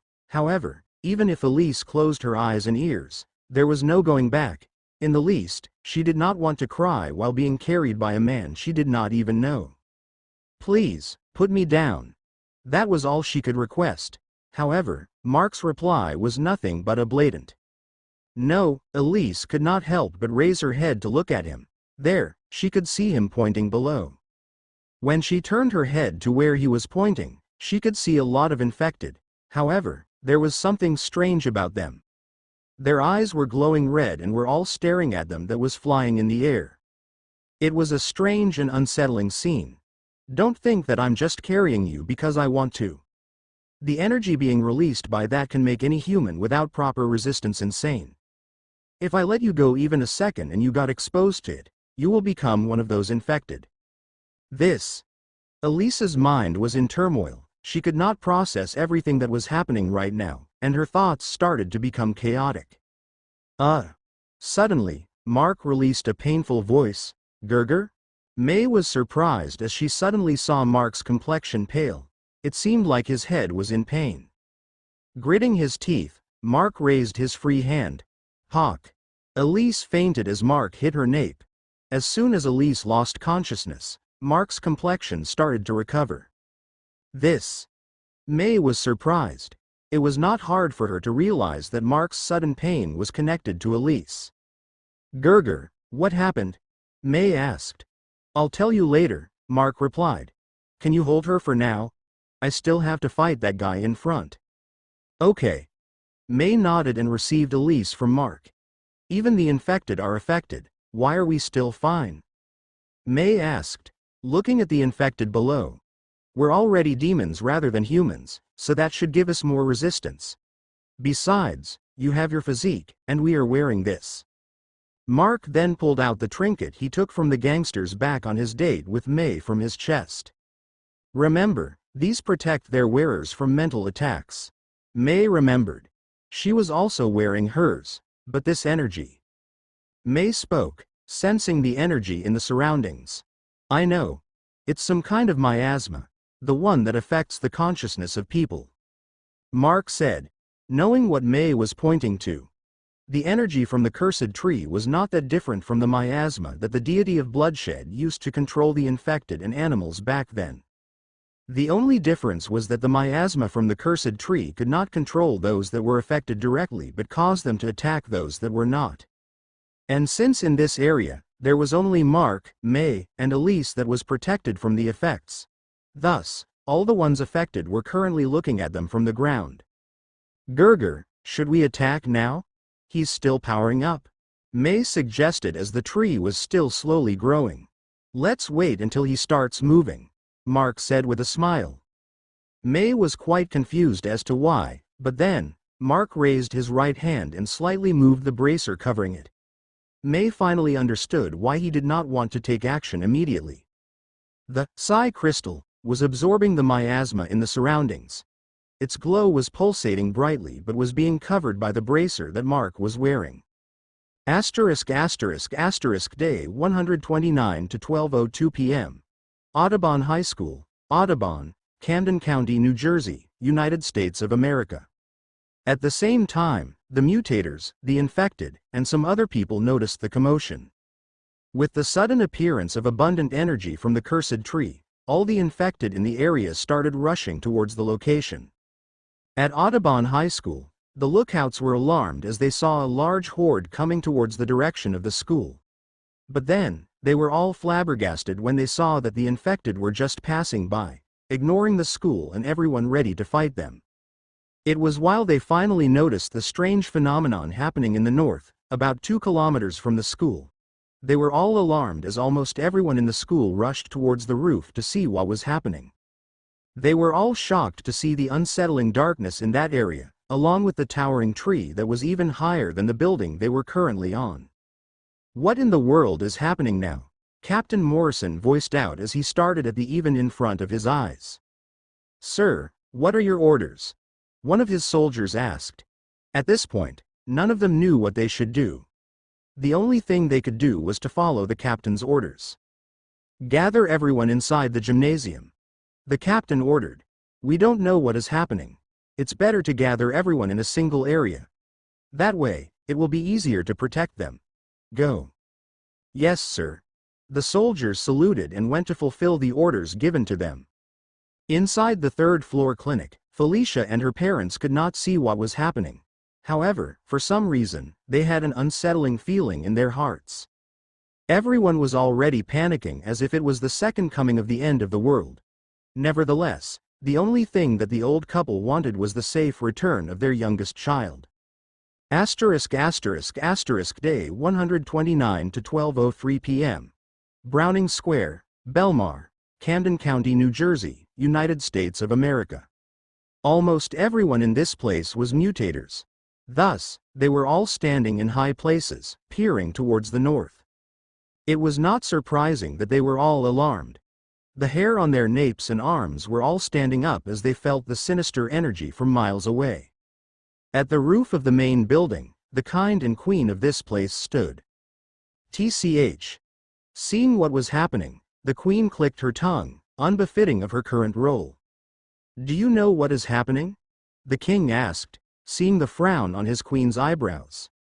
"It's that damn else," the queen cursed.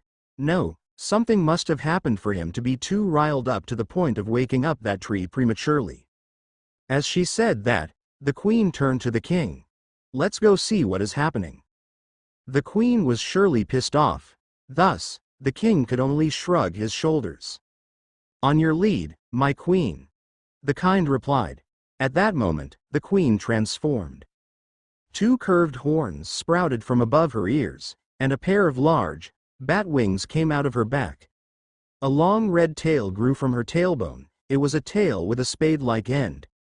That was not the end. As those features fully appeared, red tattoo-like markings started to show on her skin, especially on her wrists, neck, chest, and below her umbilical region. On the other hand, the king had no physical changes in his body. Instead, there was strong magical energy around him that caused the air to fluctuate. And as he willed, his body started to float steadily.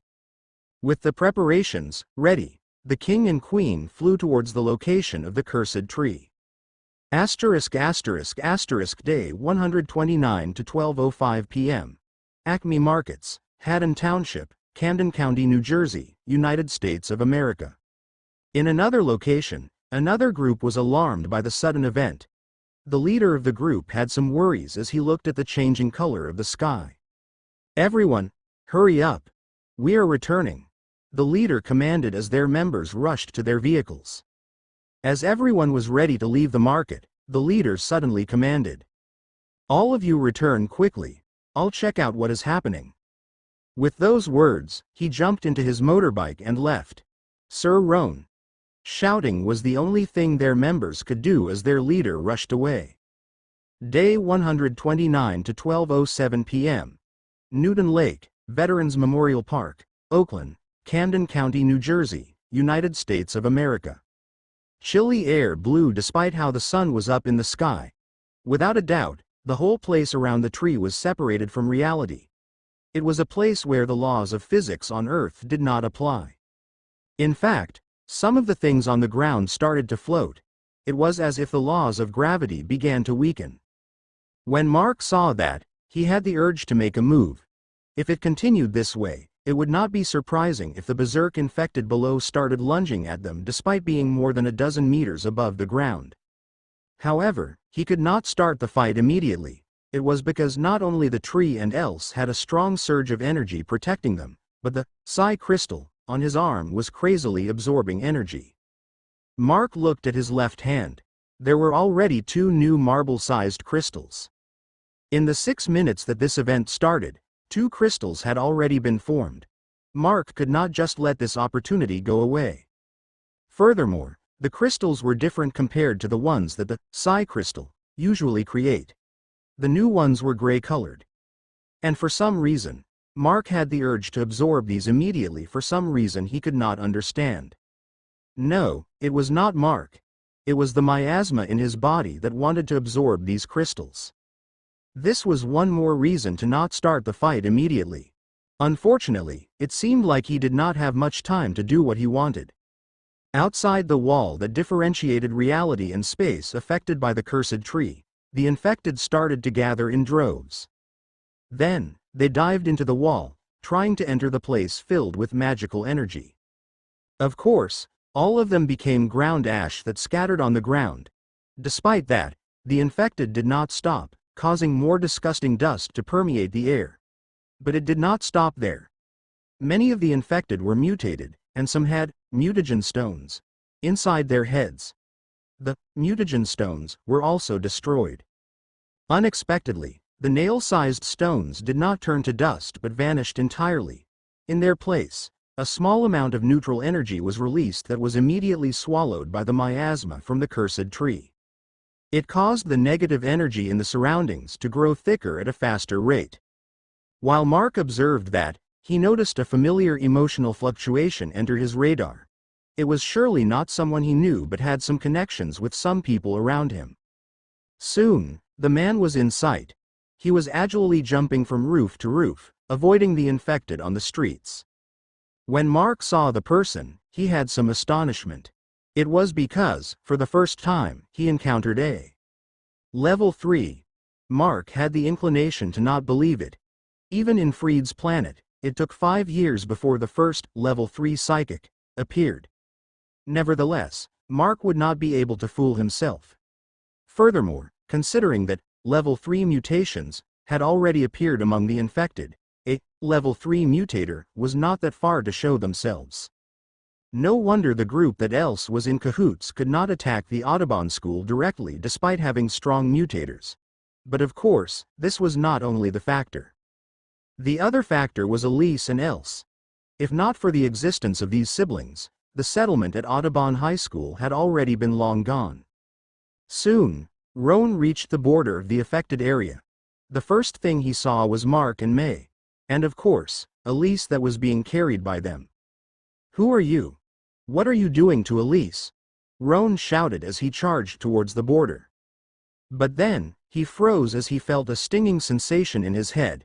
He could not help but look at Mark, who was glaring at him with his red, glowing eyes. "You better not go through the border if you don't want to end up like those," Mark said, pointing at the infected, diving through the border, and turning to dust.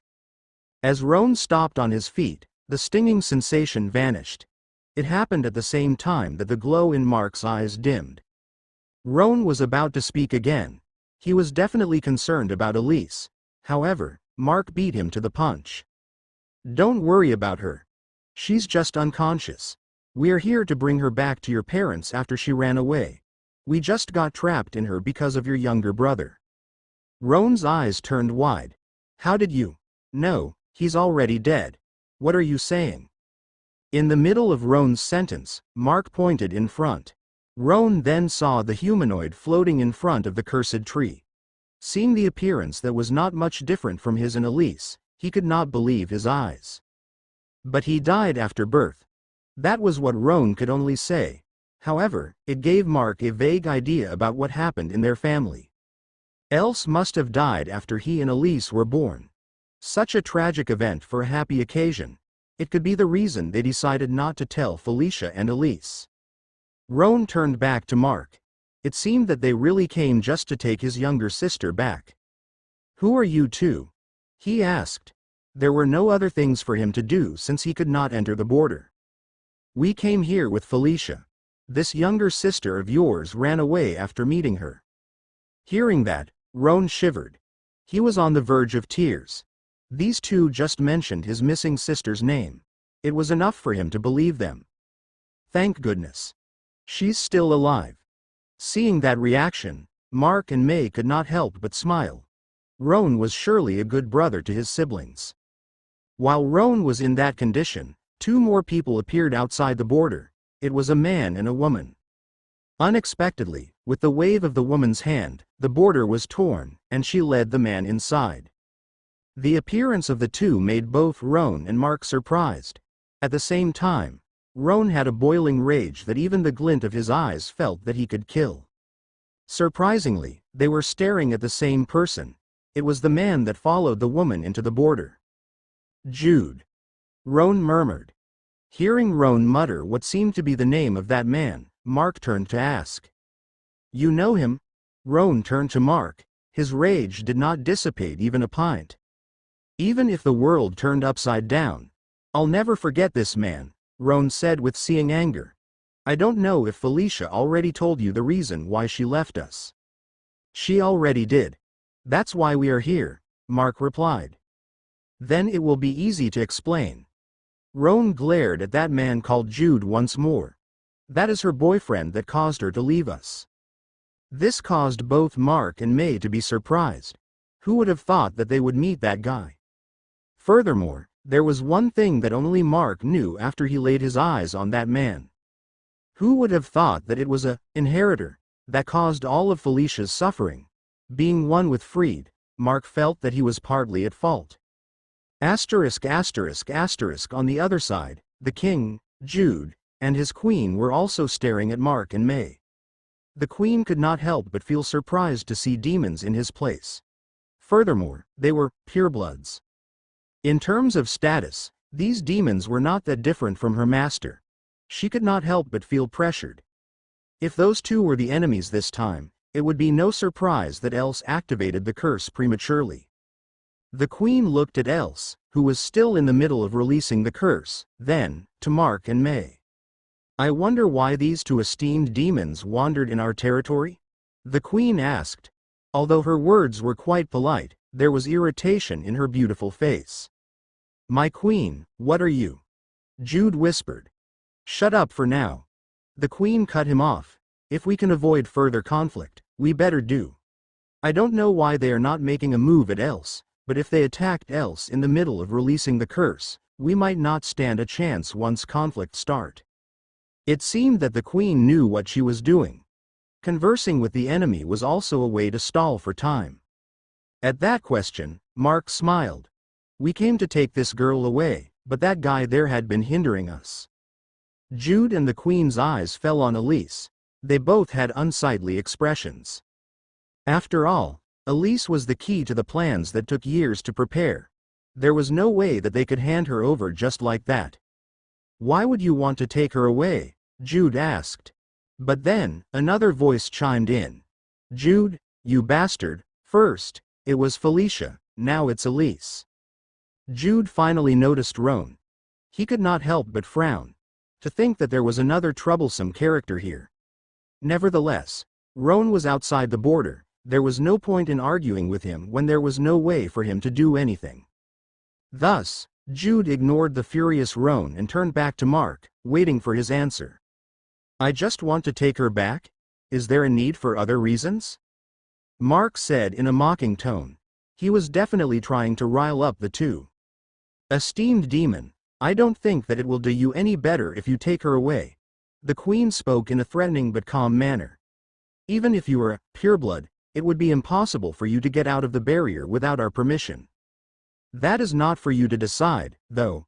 Mark smiled as he suddenly turned into a puff of black mist.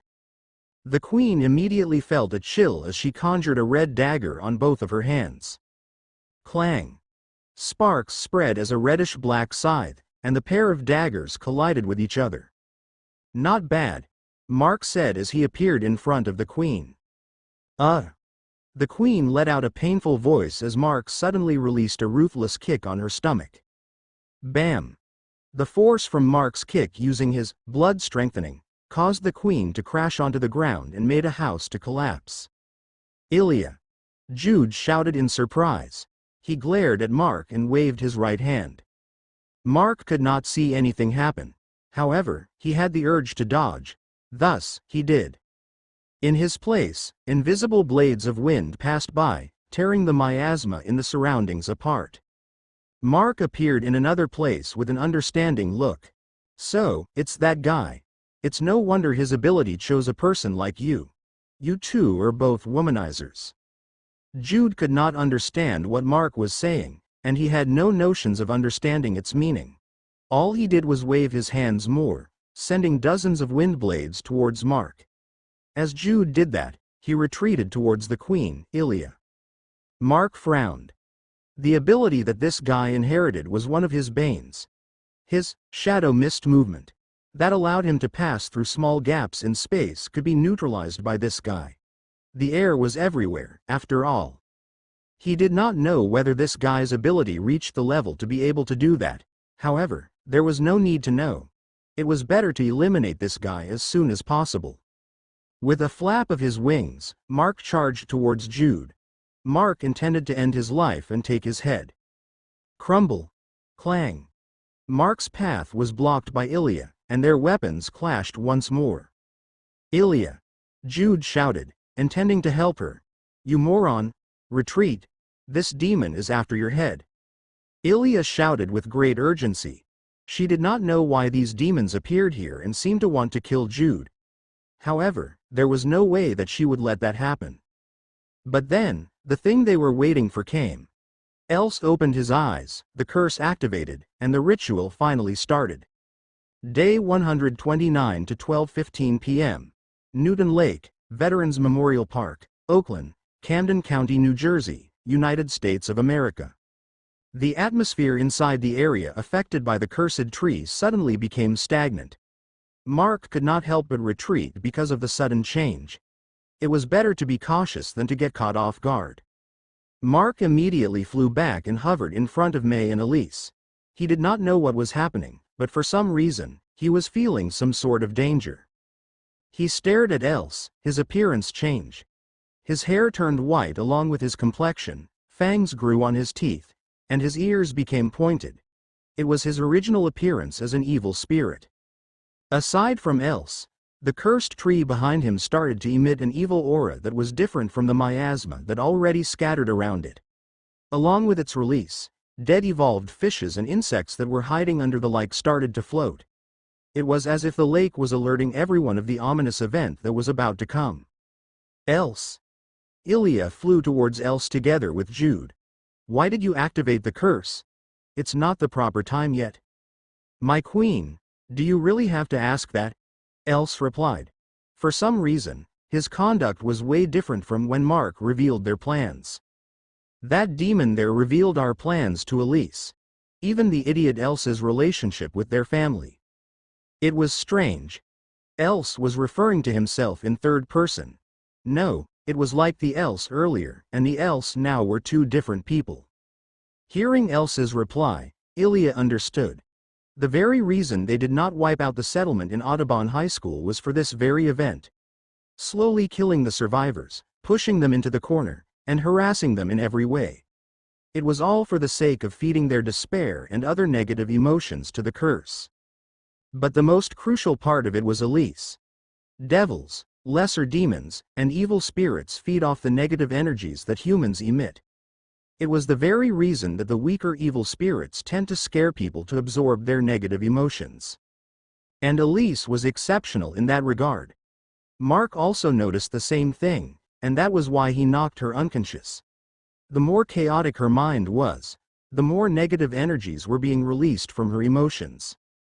In a sense, she was the complete opposite of empaths that could absorb negative energies from the emotions of people around them. That was the cause of her miseries since her birth. Because of the negative energies around her, evil spirits tend to gather near her. They would make her life even more miserable to feed off the energies she emits. It was also the very same reason that made people subconsciously avoid her because they somehow felt uncomfortable when she was around. But of course, to Ilya, the guardian of the cursed tree, she was a treasure.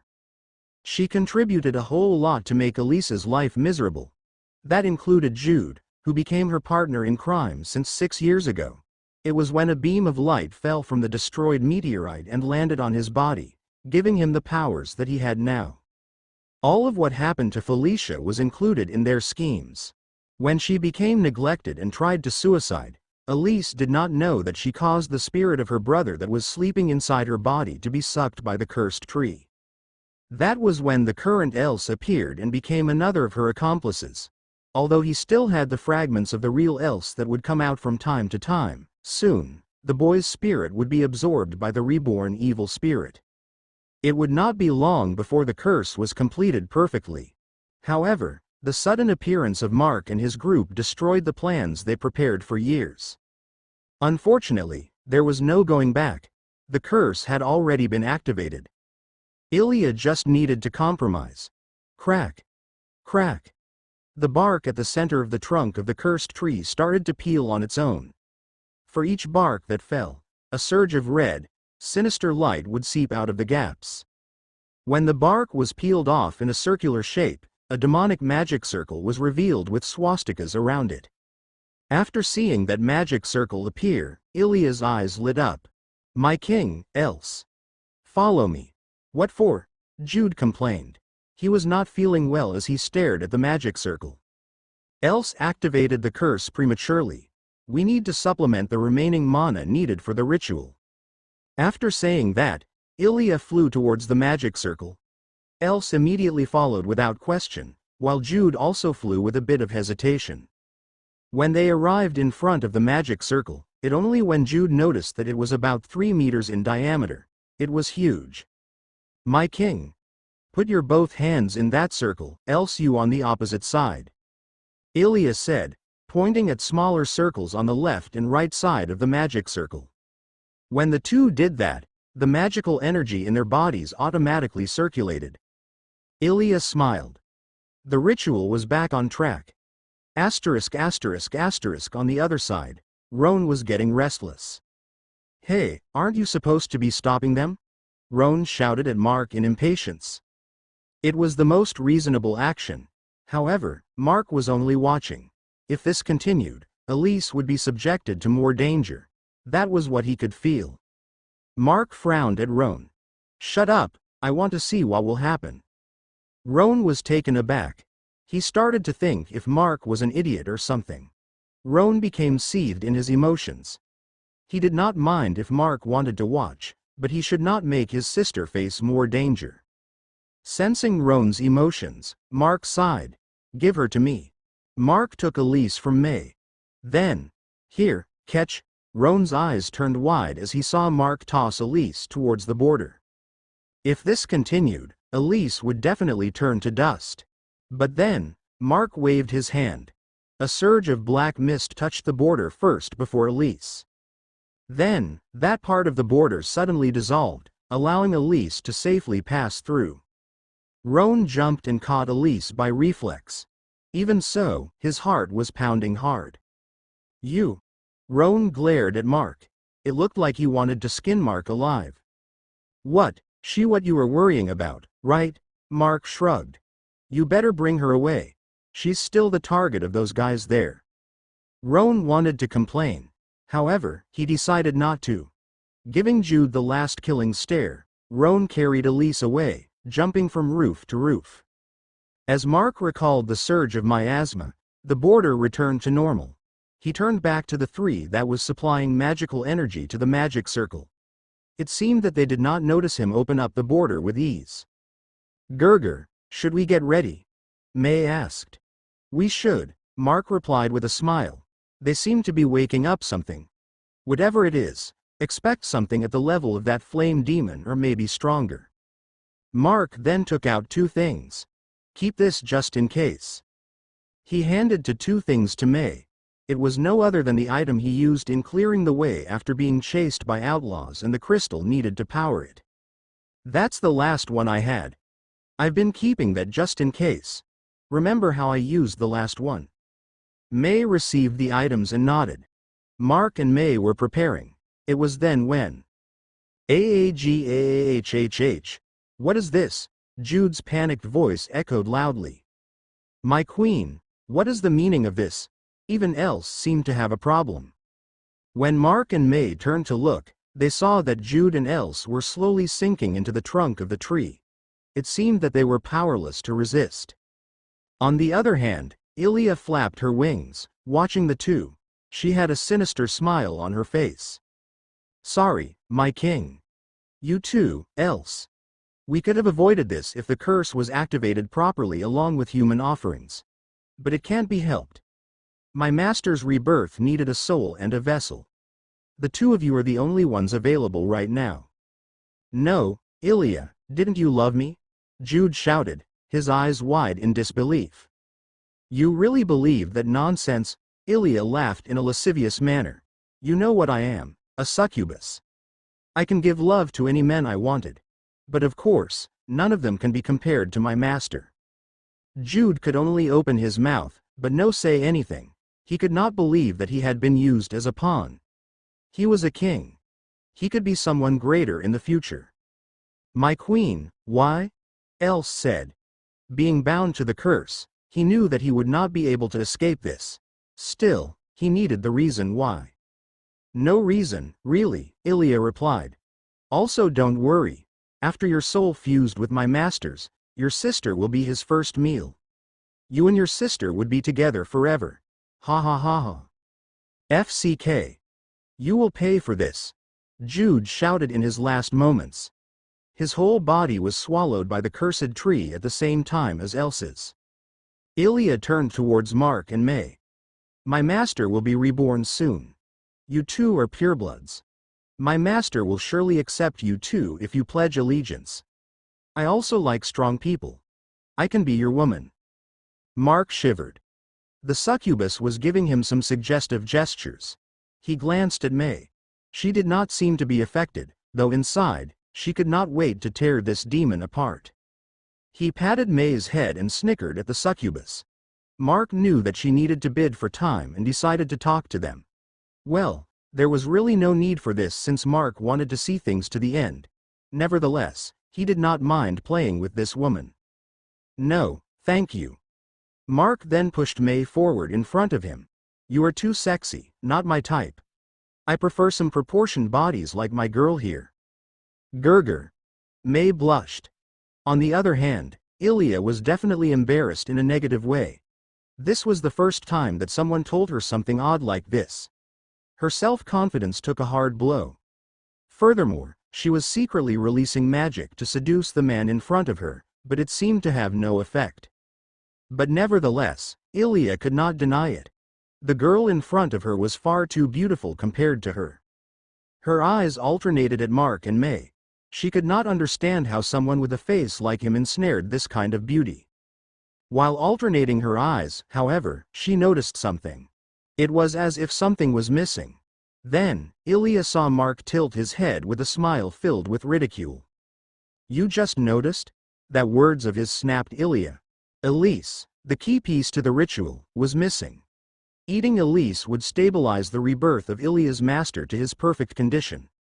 Without her, although the ritual would still be successful, her master would be weakened and would need time to recover his past strength.